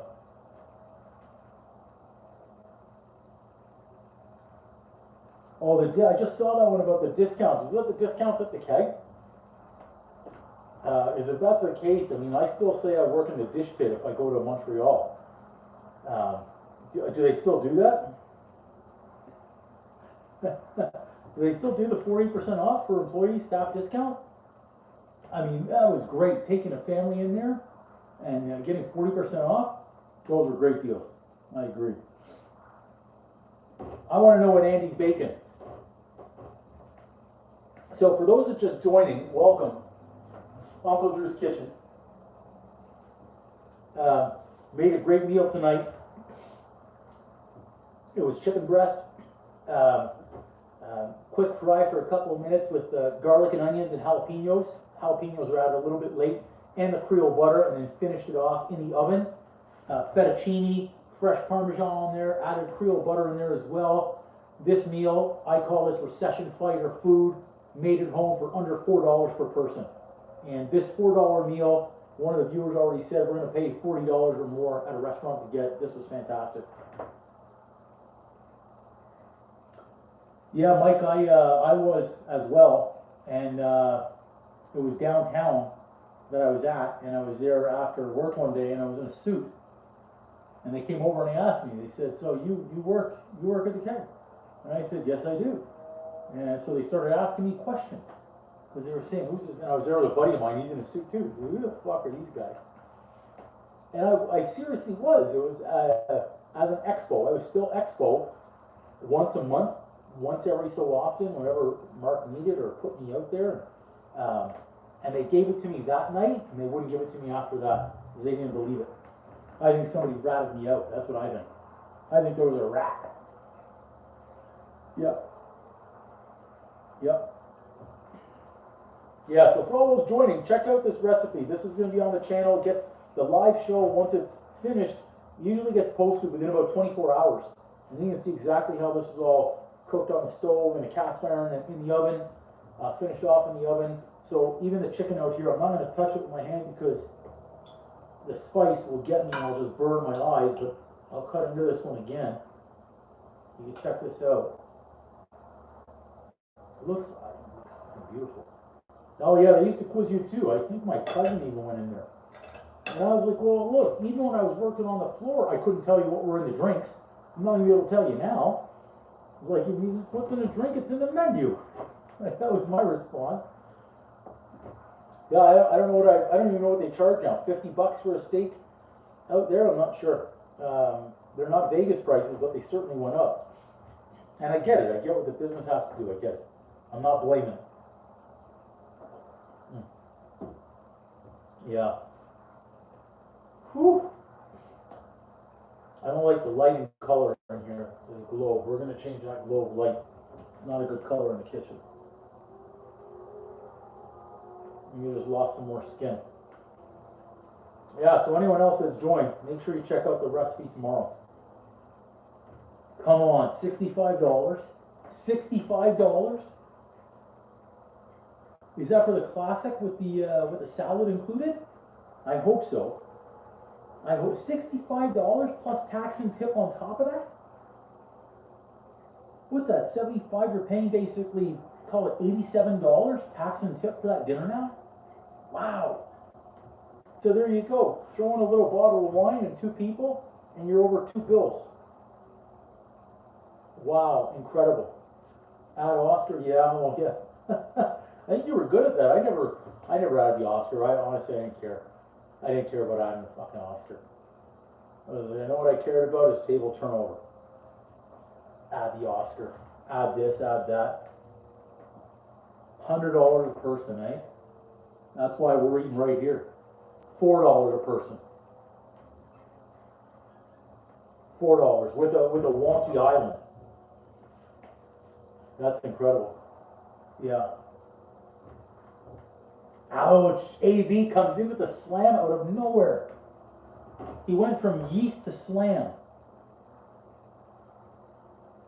Like he just pulled a DX move and came out of nowhere with a sledgehammer from under the ring. WWE Classic right there. Triple H reaches under the ring, grabs a sledgehammer, jumps in the ring from behind, boom, cracks you in the back, and then leaves the ring. He just WWE'd you. And then he stood over you and gave you the big DX. Wow. Oh, he gave him the RKO. Yeah. The average check would still be $30. That was good. Come on, that was good. That was good. Ah. Yeah. Oh, I'm yawning. I was up early again today editing. Editing until I hit the golf course. Editing when I came back. Posting while I was at the golf course. All in fun.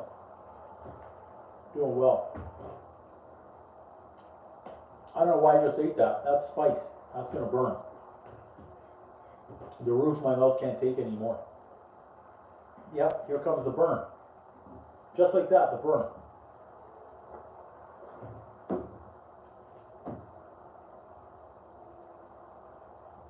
Yeah, AB, I don't know how you know how to push my buttons, but you pushed a button, my friend. You pushed a button. Like, that's all I needed to see.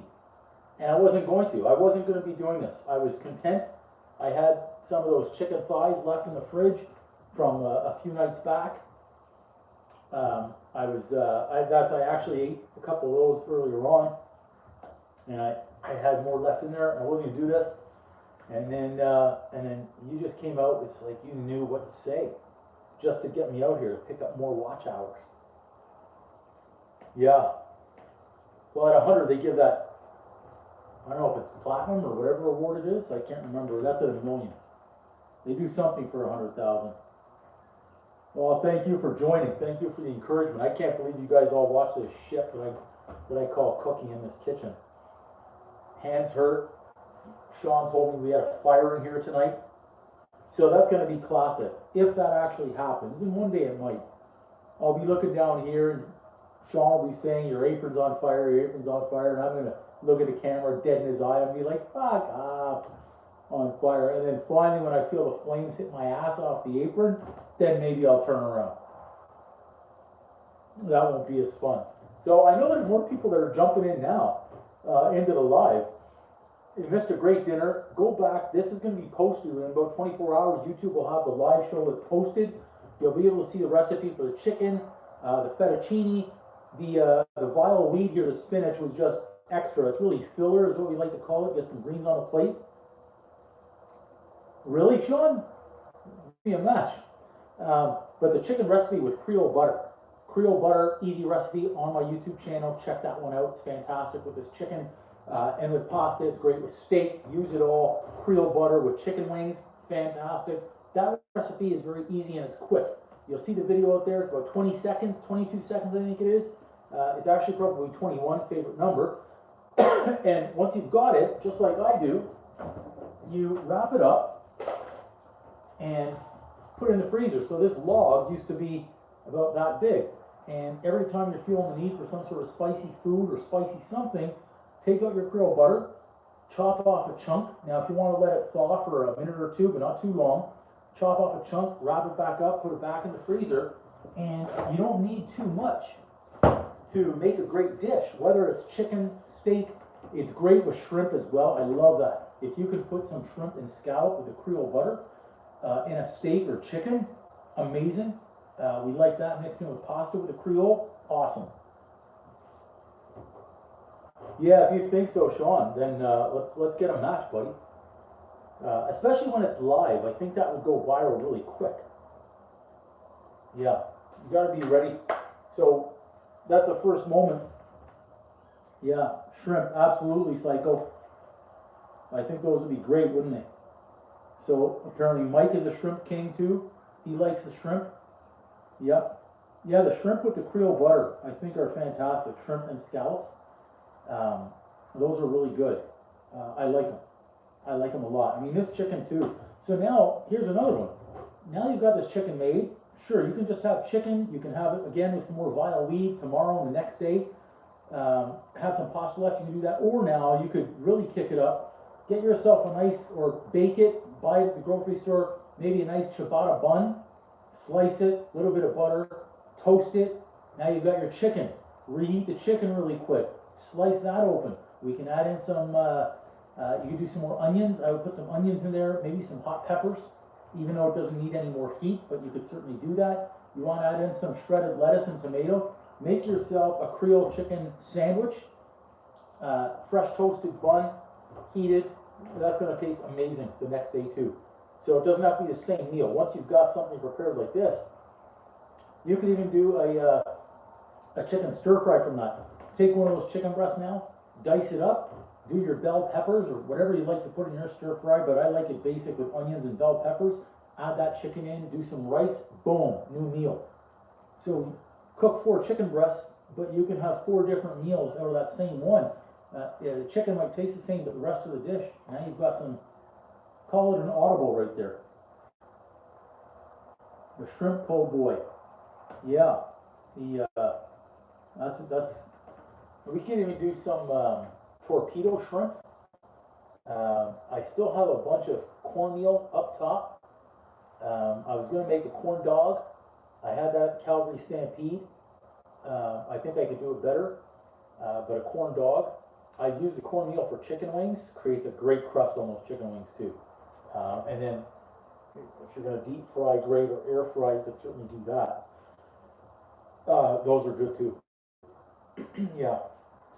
Yeah.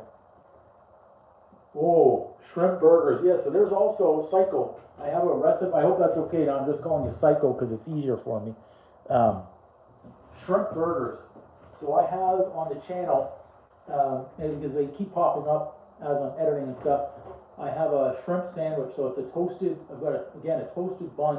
And I'm trying to remember what I put in that one, because I've got 1,100 plus videos out there, so I can't remember what I've done for all of them until I re-watch it and I check the recipe that I put in there. Toasty shrimp, I think I call them toasty shrimp toasties or toasty shrimp bites, something out there. That's good to know. Yeah. Okay, shrimp burger though. Okay, a shrimp burger. I can put that. I need a list because I've got the list going on up here, but to be honest with you, the hard drive is getting full. I need to start writing things down for that list of what we need to make. Yeah, yeah.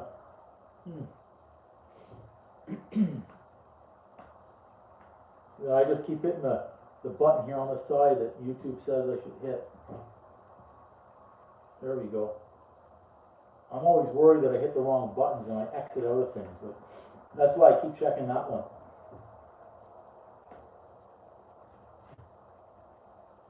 Make sure the phone is alive, the camera's alive.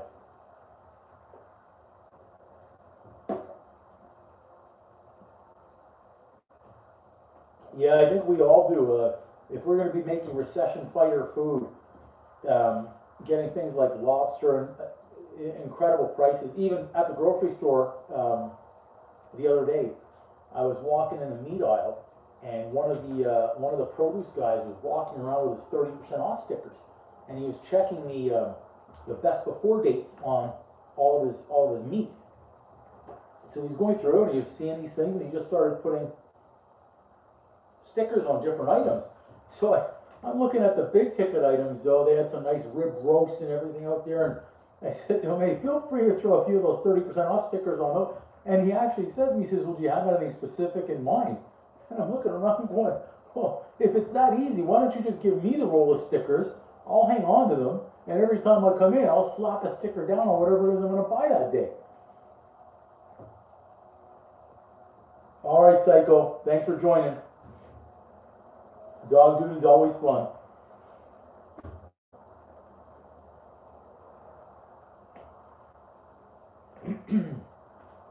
Classic. another watered down recycle. My place is just littered with water bottles all the way from here, all the way down the hallway to the front door.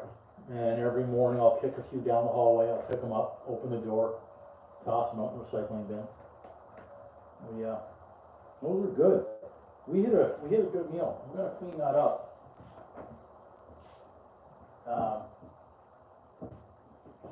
You know what? We're gonna get smart tonight. We're gonna use one big one. We use a lot of different dishes out here too.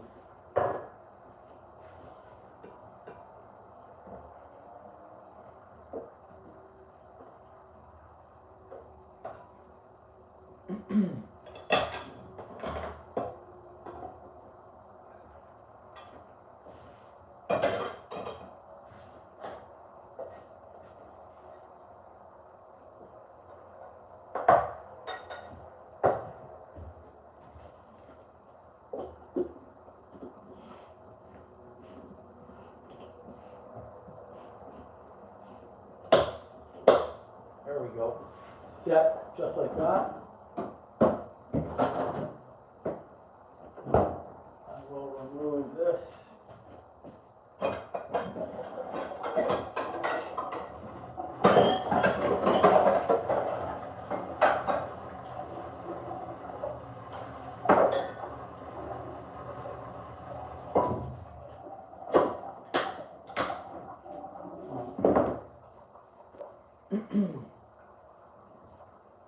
As we're cleaning up after that fabulous dinner. What a meal. Actually, I meant to keep these two, but we're gonna.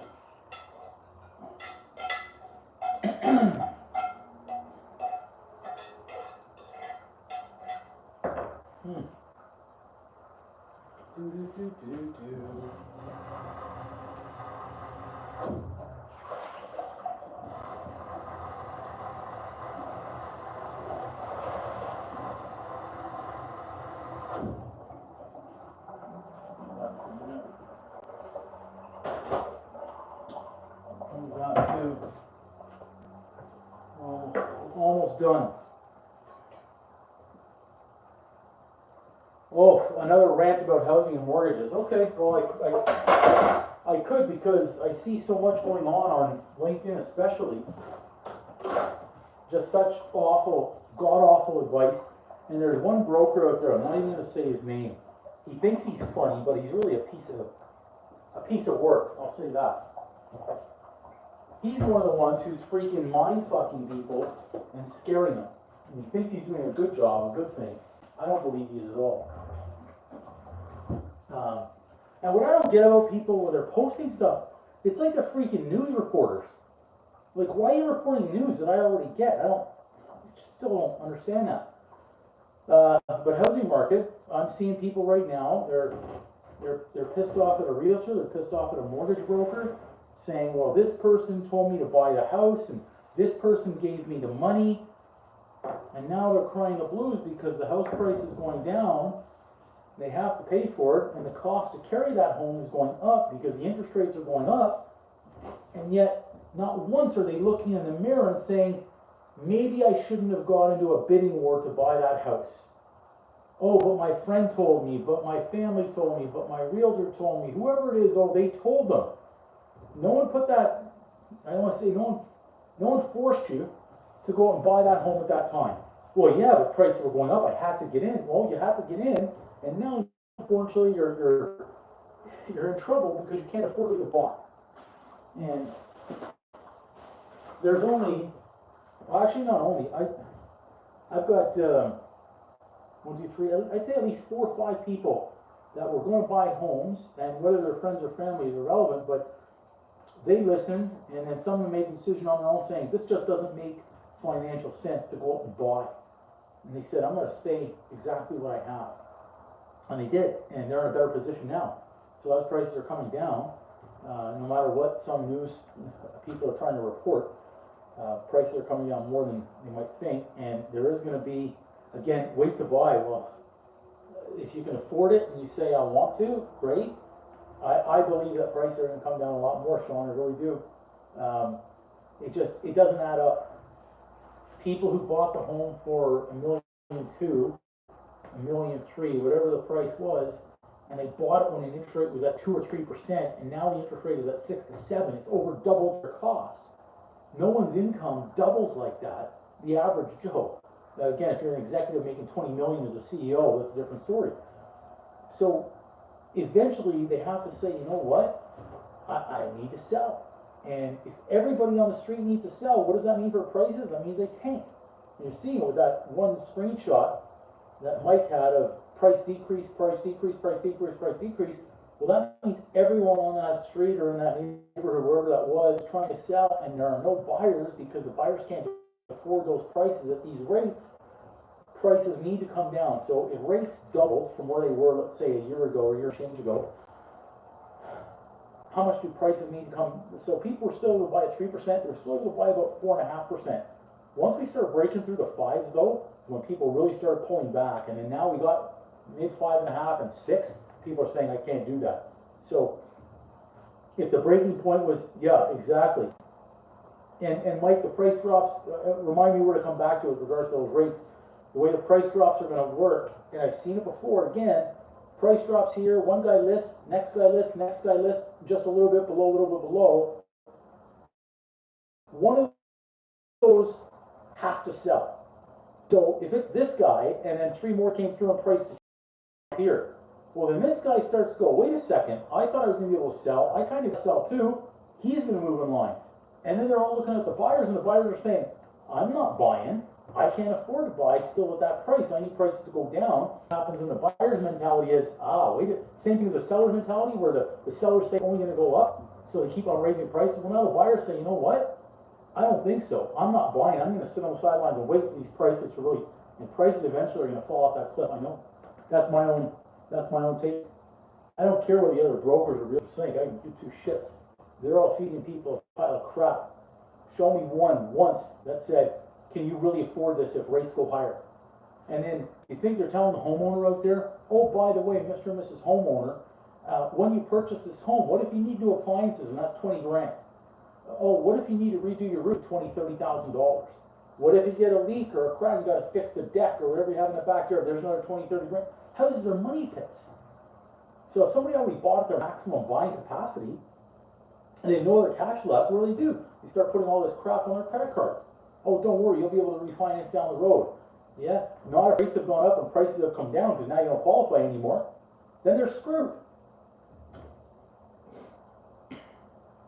So to answer that question, Sean, no buy, sell, or hold recommendation here, but I think it always comes down to affordability. And if you can't afford it when rates go up, I used to get shit on. And again, I did a lot of business, but I would get shit on when if a client was taking a rate from some people, some financial advisors. I was doing mortgages for their clients, and some financial advisors, I would say, okay, the rate they're getting today is 4%, it's arbitrary, or 3.5%. Say the rate was 3.5%, and I calculate their payments and their qualifying criteria as if the rate is 4, not 3.5. Well, why are you doing that, Andrew? Well, I want to make sure that if rates go up in a couple of years, they can still afford this house. No. They need to be able to get approved for the maximum possible, get them approved for that 3.5%. Forget about factoring in the higher rate down the road. Okay, so you're saying just make sure they get it now, and you don't give a shit what happens to them in a couple of years. Okay. And that's what people do. The ones who push the limits, and they say, well, get the exceptions from the lender, the bank, get them to go higher on the debt servicing to income ratios. I know the maximum is this, but get me just a little bit more. Well, think about it in real terms. Income to debt ratios, typically they have a maximum. Some lenders will be different. They go 39, 44. So 44%, they call that total debt service, so income to debt. And we're always working off the gross income, so forget about income tax first. 44%. Someone says, well, push the envelope and get it approved on a debt to income ratio of 48%. Oh, it doesn't sound like a lot, 44, 48. Real terms though, that's a 10%, that's a 10% increase above what the maximum is you should be buying. So if they already know the maximum is here, they said, no, give me 10% more, now you're really fucked when things go south. And that's where a lot of people are. There were deals that were done, debt servicing, income to debt ratios, 60%, 70%. They still do them today. And they call those equity deals. They say, oh, well, a client has a lot of equity and they've got assets. So if they get in trouble that their mortgage payment goes too high, they can just liquidate their assets. Oh, okay, that's a great one. So you're telling me you don't have the income to pay for this mortgage, but we'll approve you anyways, and then just liquidate your assets when you get in trouble.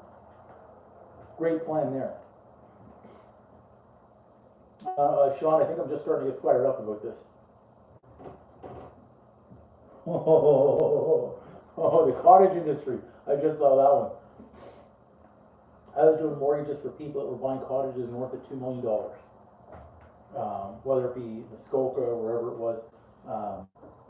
And there were a lot that were purchasing that $1 to $1.5, $1.6 million range, but I did a couple that were north of $2 million.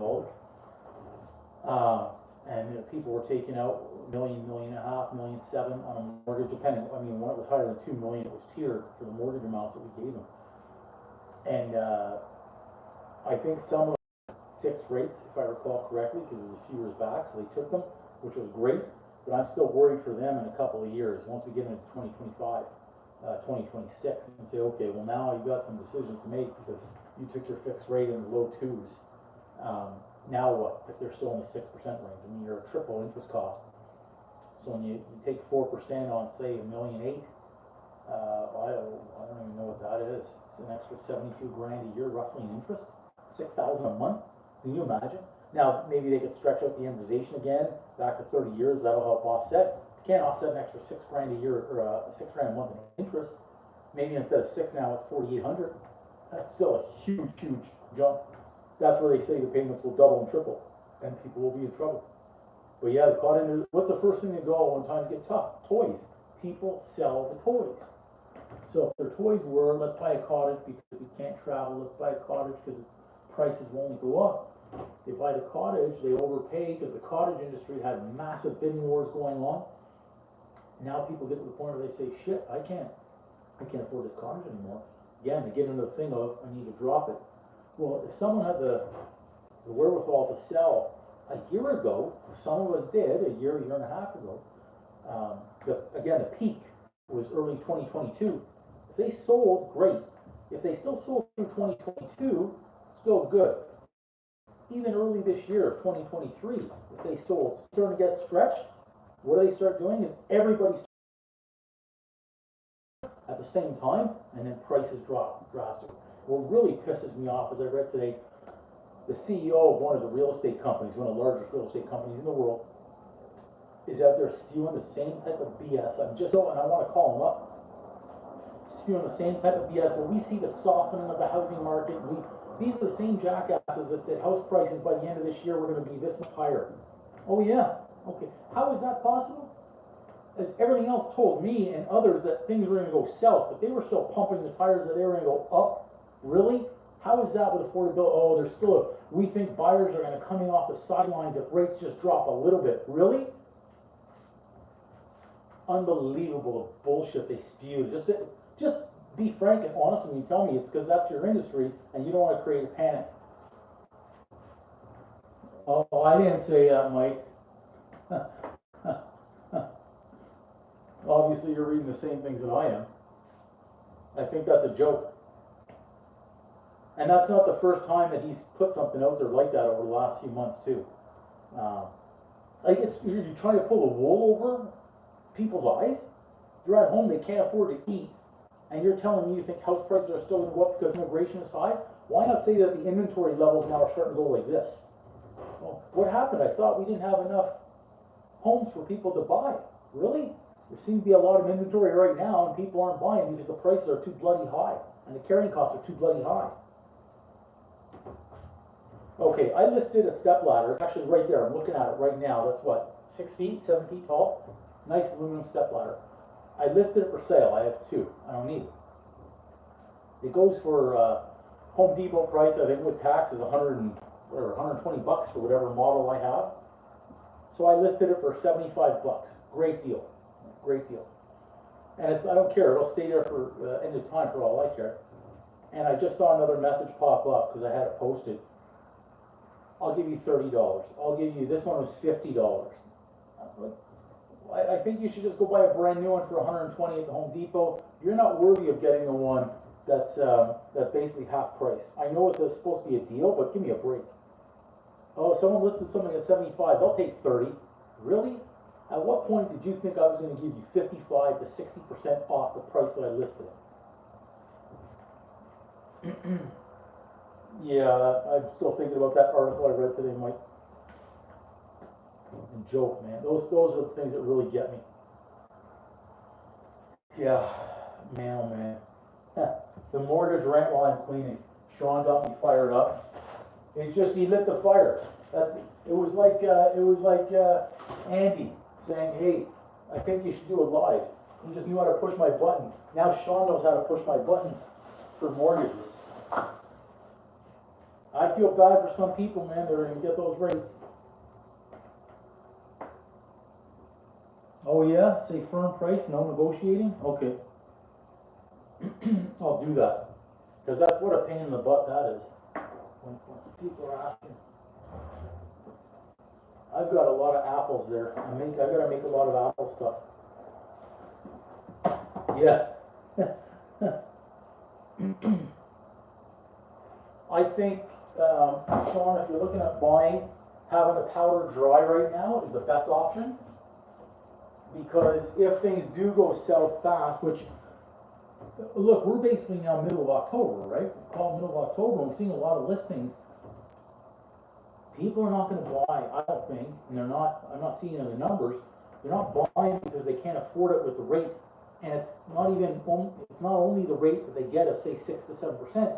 If they take a rate of 6.5%, they have to qualify at 8.5%, which means they don't qualify. Well, if rates aren't coming down anytime soon, they can't qualify. It's impossible. So prices have to drop for people to be able to afford to buy. The guy who's saying, well, the buyers are coming off the sidelines if rates come down just a bit. No, they still don't bloody qualify.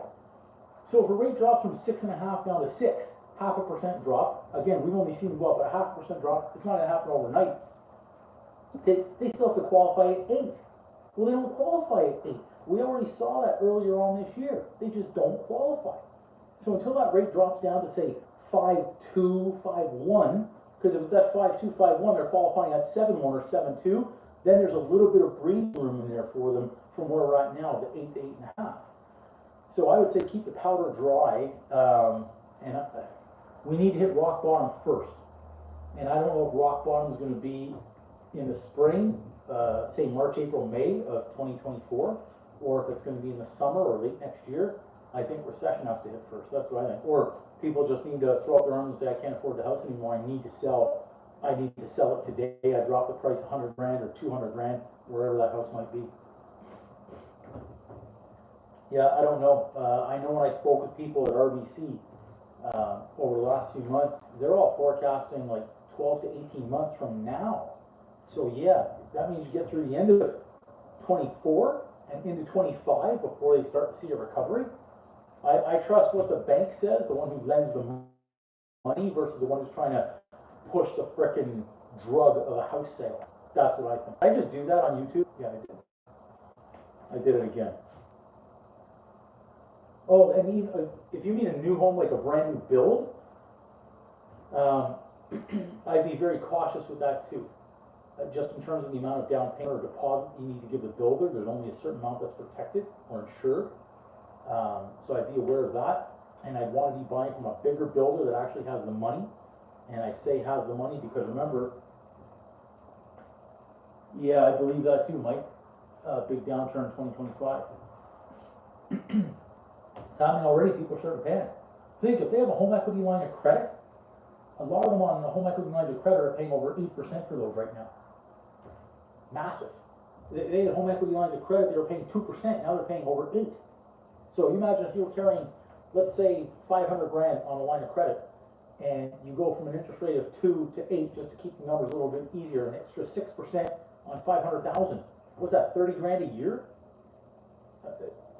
Pardon me?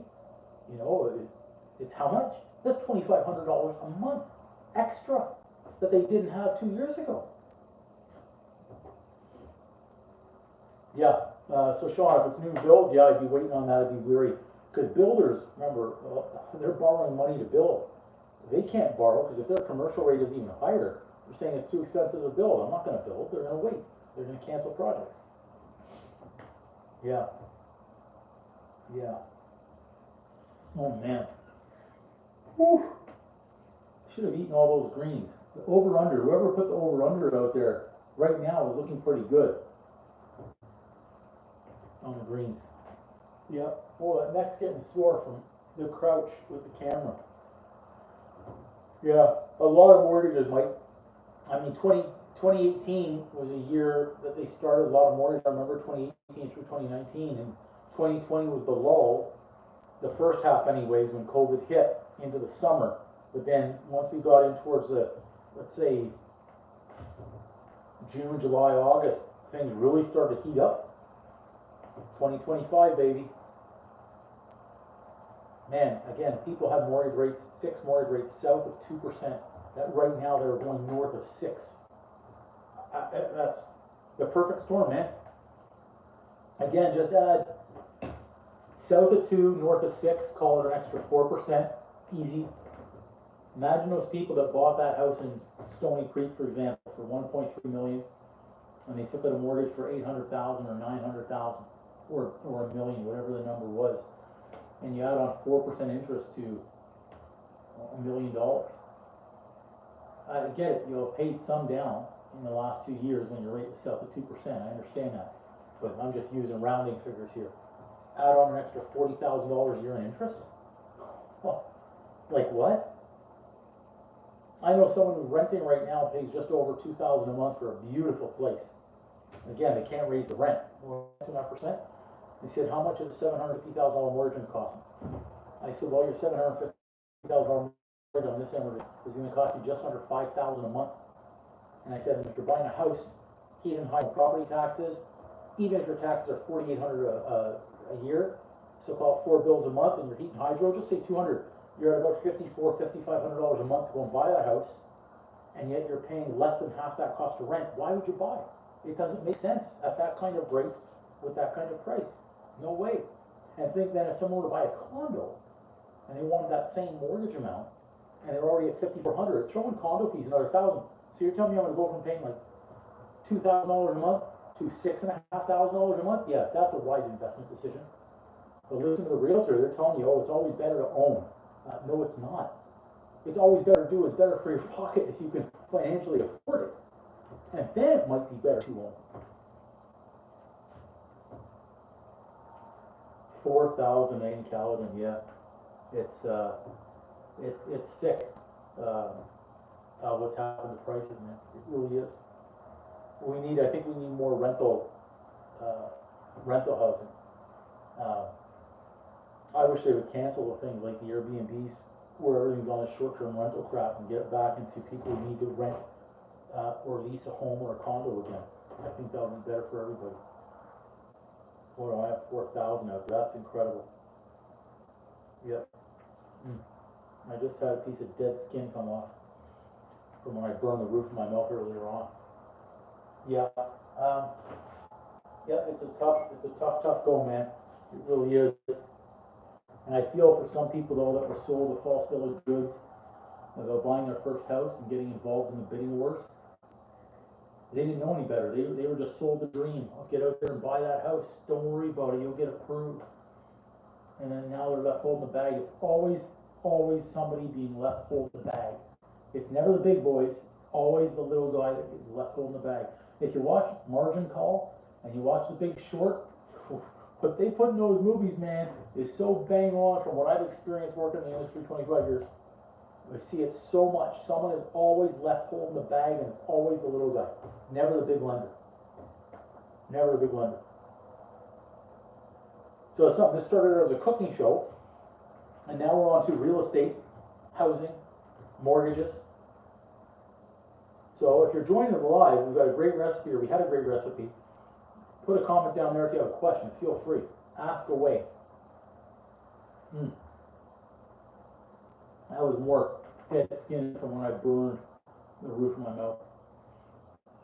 I lost at least 4 layers of skin, I think.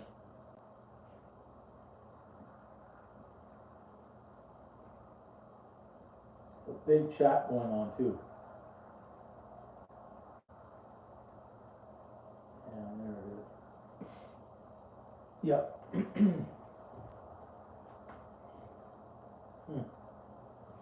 Yeah, if you have any questions, fire away for sure. For sure. I don't see any other coming through right now, so we gotta have more questions to keep the live show going.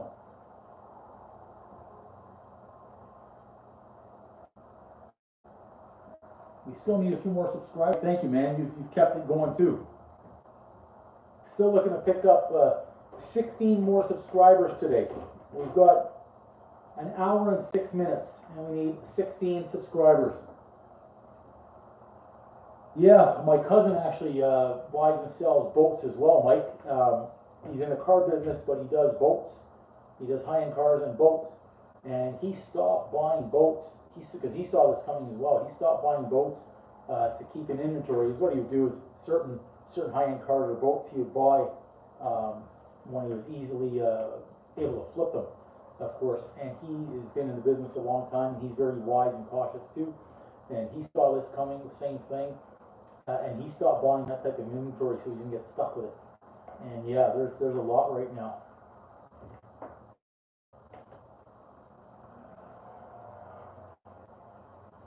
When would you buy? I know there's variables, but when would I? Oh man, when people are crying. It's sad to say, Sean, but when people are crying. It's too bad, because the ones who are crying, or the ones who are going to be crying, are the same ones who were sold that false bill of goods that they had to buy and got caught up in a bidding war. But that's the market, unfortunately. But when people are crying, that's the time to buy. You'll know when they reach their max pain point, max pain threshold. That will be the time. That will be the time. But it's not coming yet. Nope. You have to see that drastic price decrease where you go, oh wow, really? I remember seeing that. Because remember, if you're a buyer and things are starting to go like this, and now you're always looking, if you've been looking at listings for months or years, and you saw that same house that was at 1.4 and you said, I can't buy it, then it's at 1.3, then it's at 1.2, then it's at 1.15, you're like, oh boy, is this thing gonna go under $1 million? Well, I'm just gonna sit back, I'm gonna wait. Have the powder dry, and when you see that big run to the exits, then you'll know. That'll be the time. I believe, again, if things stay the same right now, where rates don't change, stay where they are, or even tick up a little bit, there's going to be no movement in the housing market. People cannot afford it. They just can't get approved. People can't get approved to transfer their mortgage from one bank to another when it's renewing. They have to stay where they're at. We talked about this one, which means the rate is going to be higher on renewal. So if they can't afford to move from one bank to another, they can't afford to sell their house. Think, if someone's in a house today with a mortgage of X, and they need to requalify to sell the house and buy another one, they don't requalify for the same thing that they have now. Because they qualified years ago when the rate was at 5. The qualifying rate was at 5 or 5.25. Well, now the qualifying rate's at 8, 8.5. They don't qualify for the same mortgage they have right now. So they have to stay exactly where they're at. So if rates stay the same, there'll be no change in the housing market except prices going down when people are forced to sell. So yeah, I think we're about a year away from that. And then what happens when people lose their jobs? Oh yeah, I mean, it's always waiting for shit to hit the fan. And again, you'll know when people are in tears, and you'll hear about it, but it's being turned in because they can't afford it anymore. If they're not having to renew right now, every month that goes by, more and more have to renew. Yep, I believe it's a matter of time, man. I do. It's doom and gloom out there. I am not seeing, like, I used to see tons of realtors posting listings on a daily basis. It's just not the same as it was. But the listing was coming through and it was sold. Posted, sold. Posted, sold. Well, now it's just here. You know, they list and it sits. List and sit. List and, I think that's a good one. List and sit. Yeah. Oh yeah, absolutely. Absolutely. Yeah. I think I had a setting incorrect on this. think I, oops, I think I did have. That's better. I had a filter on there, I didn't know. I did not know. Hopefully I didn't miss him. Yeah, the Warren Buffett approach, absolutely. It has to. It doesn't make sense right now. And parents who are help funding their kids for the house, how long can that last? Like, they gotta have a lot of money to be able to offset. You know, eventually the bank of mom and dad say, okay, you know, son, daughter, we're pumping in $3,000 a month to help pay your housing costs, but we can't do this forever. You know, if that goes on for 2 or 3 years, you go, well, there's $100 grand, there's another $100 grand. Now what? It's tough. Yeah, it's coming. Oh, I'm starting to get tired.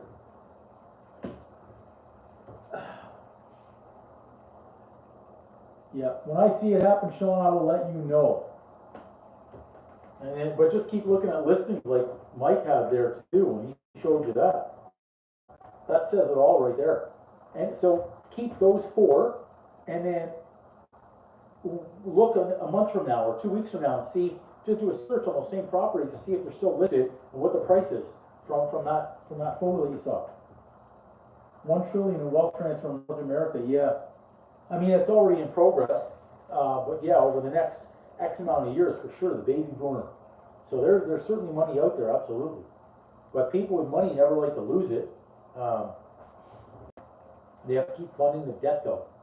It's certainly going to be, yeah, it's going to be the wealth transfer, but it's going to go from bank of, say, mom and dad to the big banks because they're just paying for the mortgages that the kids took out. I don't know. I don't have those answers.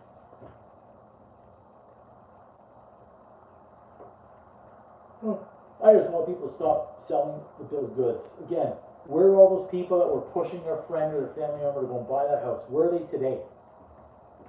Go buy that house. Oh, you have to buy it. Houses only go up. Oh, Mike, speaking of Warren Buffett, remember there was always a line from Warren Buffett? I want to make sure this phone is still on, by the way, still going on live. Remember Warren Buffett used to say, when he used to, you know, he was in, I think it was Warren Buffett anyways, when he'd be in a taxi and the taxi driver was trying to give stock advice, that was the time to sell. It's like, well, when everyone tries to give home buying advice, like maybe that's not the time to buy anymore. I was hearing that a lot from people. It was you have to buy only because prices will keep going up, and that's not the case. I hope it doesn't get better than I actually think it is, that it is going to. If it did, I was saying, what, 2 years ago now? Yeah, it was back in late 21. Oh, excuse me. I was saying that prices, I felt were going to go down to 2017 levels again, and people laughed at me. Heck, at a barbecue, I can remember specifically, last summer at a barbecue, it was August of last year, 2022. It was at a barbecue, a whole bunch of brokers. And it wasn't a broker, it was someone else from a lender out there. And this person told me there's no way that house prices can go down because we don't have enough inventory and we have all this immigration. And here we are today. Still the same immigration, but all the inventory levels are going up because no one's buying. Caught up in a flying frenzy. Yeah, no, I get it. I mean, you know, the buying frenzy. Yep.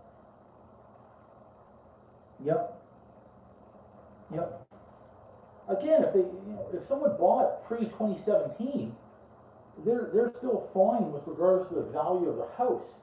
Then it comes down to the carrying cost, though. But the price of a house, let's say in 2017, could have been $750,000, and a year ago that same $750,000, so that was 22. So 5 years later, $750 was selling for $125. Okay, that's an extra $500,000. Well, another $500,000. So if someone bought 2017, okay, you know, but if they bought 2 years ago, an extra $500,000 worth of debt, and the rate's gone up, and they have to pay an extra 4% on that $500,000, that's going to hurt. Absolutely. Okay, so I've got this espresso machine over here. It makes espressos, cappuccinos, all that shit. I don't know how to use it. I don't know how to use it. I think I made espresso before. I probably have to run a cycle of water first before I drink it anyways. And I gotta see if I have espresso. I think I do. Would I keep that in the fridge? No. I probably have it. I do. You know what? I do. I have some espresso right here. I smell that. It smells strong. I have espresso. Maybe that's what I should do next time is bake some biscotti and have an espresso. I'm gonna wrap this vial of wheat up as well. I don't want to waste that. I'm gonna have to eat that tomorrow. So again, we lost a little bit of not internet connection, but the picture froze for a while tonight, and I don't know why. I don't know why. And this too is over here. When I wake up in the morning, everything always looks like a mess. Huh. Yeah, I am yawning. For sure. Yeah, we're still at 16 shy. I don't think that we're going to make the subscriber count for today. We're 16 shy. I thought we had a shot at it, but right now it doesn't look like it. We aren't. I don't think we're going to make it. I thought we had a shot, but we kind of slowed down a little bit. The valiant effort. Oh, excuse me. I'm still yawning away though. So anyone who's just joining right now, we had a great cooking show that we started about 2.5 hours ago. So the cooking show is long done. And we got into housing and real estate mortgages, which was, I think, very informative on both sides.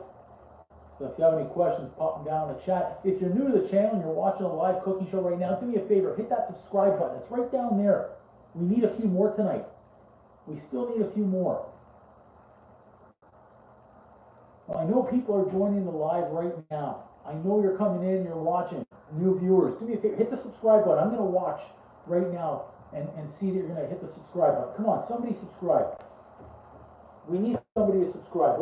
Somebody subscribe. Let's see you go. Let's see the number pop up a little bit. Let's see the number pop up. Somebody hit that subscribe button. Come on. Come on. Somebody could do it. Somebody who's just joined the live as a new viewer. Hit that subscribe button. We have lots of fun in here on the live cooking shows. We've got over 1,000 videos for you to go and watch. Have some laughs. I recommend checking out the Big Mac pizza. The Big Mac pizza, that was a good dish. I made Big Mac pizza and Big Mac tacos with my Big Mac imposter sauce. Yeah, no more yawning. I won't yawn anymore. I feel like all of a sudden I got this lift from Popeye. I would say go and check those out first.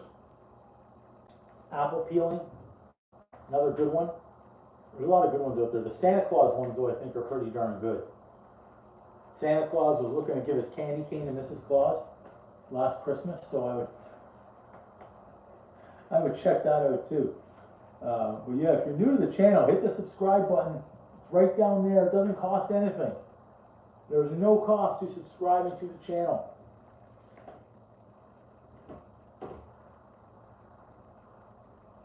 A McDouble dressed as a Big Mac. So how can we do that? So just use the McDouble and then use the Big Mac sauce? Is that what you're thinking? Yeah, that could work. I mean, I think the McDouble's a great, he said it's a great value in there on the McDouble. So what have I tried in the last few days? Today I tried the KFC spicy famous chicken sandwich. That's what did me in on the skin of my mouth. It was big. It was a big piece of chicken in there, but it was so hot I burned the roof of my mouth. And it was okay. The chicken had some flavor, but it didn't have enough spice for me. Yesterday I tried it was Whopper Wednesday, so as we were doing that chat, I was actually in Oakville doing a Whopper review. I did the Whopper review, it was good. It was a Whopper, it was good. Hit the spot, I guess, but then I also did their ghost pepper nuggets. Those were okay. Those had some, it was like a late kick on the heat. It came through. It's a thing, really. So I'm a double dressed as a Big Mac. I remember those 69-cent days were freaking the best ever at McDonald's. I mean, I could just put those back. Like you 13, that's pretty good. But I mean, 69 cents, could you imagine going to McDonald's? Like, you're talking less than $3 and saying, give me 3 burgers and give me a Coke. Oh, okay, here. Like I actually asked when I was golfing a couple weeks ago, my regular golf partner, he's 77, and the other two as well, in their early 70s, right? I didn't need to do that on camera. I asked him, I said, hey, I said, the price increase that we're seeing right now in the grocery stores, I said, is this similar to what you guys would have seen back in, say, the 50s and the 60s and the 70s, where you were buying like a Coke for a nickel and then it went to 10 cents? Like, is that the shock? And they said, oh yeah. And I think it was 2 of them that said the big shock for them, because they were smokers, was when cigarettes. I can't remember the price they told me they used to get a pack of cigarettes for. Very cheap. Yeah, 69 cents. Man.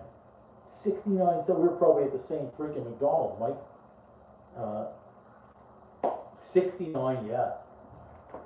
Unbelievable. Remember, they used to have the dollar menu at McDonald's? I don't think they have the dollar. They have dollar drinks there, I think, in the summertime. I don't even know what my record is for those cheeseburgers. I know at one point, the night before one of my competitions, this might blow your minds.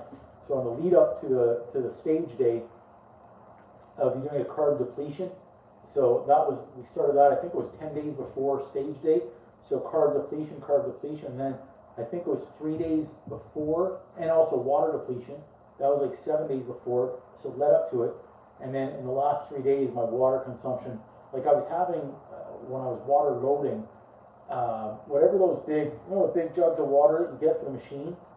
So I was drinking one of those every day for 3 days. That was tough to do. And then on day 4, it got cut down in half. Day 5, cut down in half. Then down in half again. And then I got to the point where for an entire day, I only have one 500 ml bottle of water. Maybe not the safest thing to do. But what I was getting at was the food. It's the carb depletion. Boom, boom. Same way like water, where low, then I would be deplete, and then start loading with the carbs and the fats. So my trainer and I, we went out. You couldn't imagine what I ate in like the 12 hours before I went on stage. We went to the McDonald's and we got, just like that, again, probably the same McDonald's as you might. I think we got a dozen, and I was loading up on burgers. I was taking protein bars and dipping them in peanut butter. I was eating those.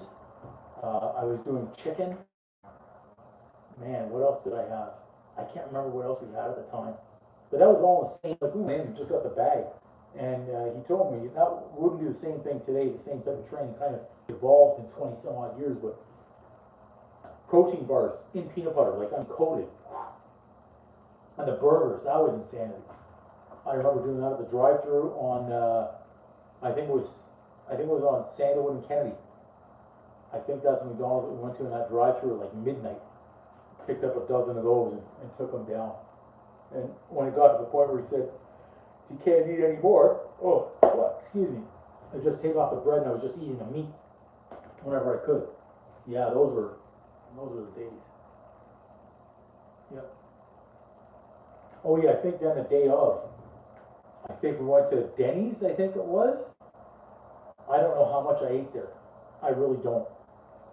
I was just carb loading of everything. Carb loading and sugar, vascular and everything. I think I was eating pancakes and waffles, I think. I can't remember. I remember the burgers though. Yeah. So if you're new to the channel, hit that subscribe button. We're still waiting for a couple more tonight. We need a couple more subscribers tonight. Come on. You could do this. You could do this.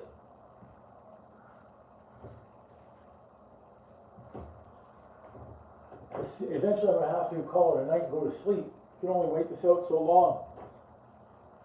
I'll be yawning. Oh, more and more. This isn't good. I'm getting a sugar craving. It's 11:15. I'm getting a sugar crate. I'm gonna do it right here. I don't care. I'm gonna do it. Look what I'm gonna do. I'm gonna get. This is some of our. I didn't eat the greens, but I'm gonna have some of this apple pie stuff. I should have the greens instead, but I'm gonna do this. We're still gonna make apple turnovers, but I'm gonna try it again, see if it's any better 2 days later.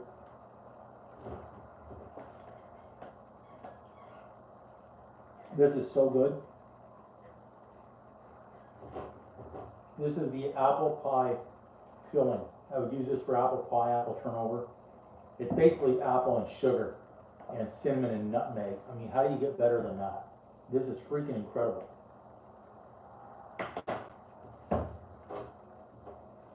So yeah, you have to hit the subscribe button. You need to help that channel grow. I'm not going to put on a bikini. I'm not going to put on a thong, nothing like that.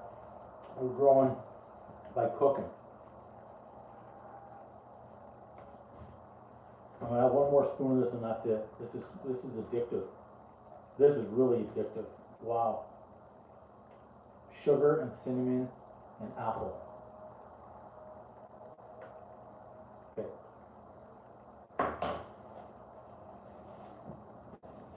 That's too good. Wow.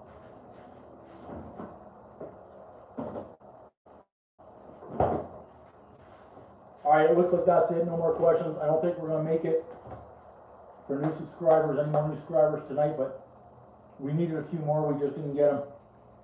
We missed that target, unfortunately. I'm looking down and I'm beat after cooking and talking. I don't think I can carry the show any longer. Okay, we're going to call it a night because I think we're almost made it close to a 3-hour live. That's a long session. So this is going to be it. Uncle Drew signing off. Thanks for joining. Like, comment, subscribe, and share. Hit that button. And we're going to see on the flip side probably tomorrow for Friday night wings special. Boom.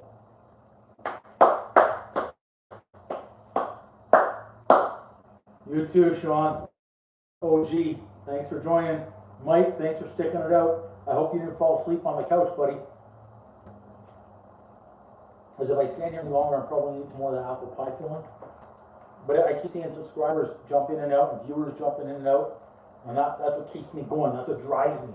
Gets me fired and lit up. But I'm worried I'm going to eat more of the apple pie filling.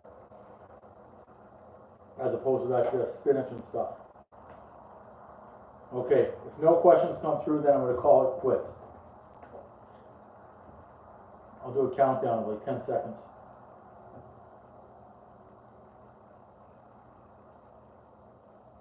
Okay, boom.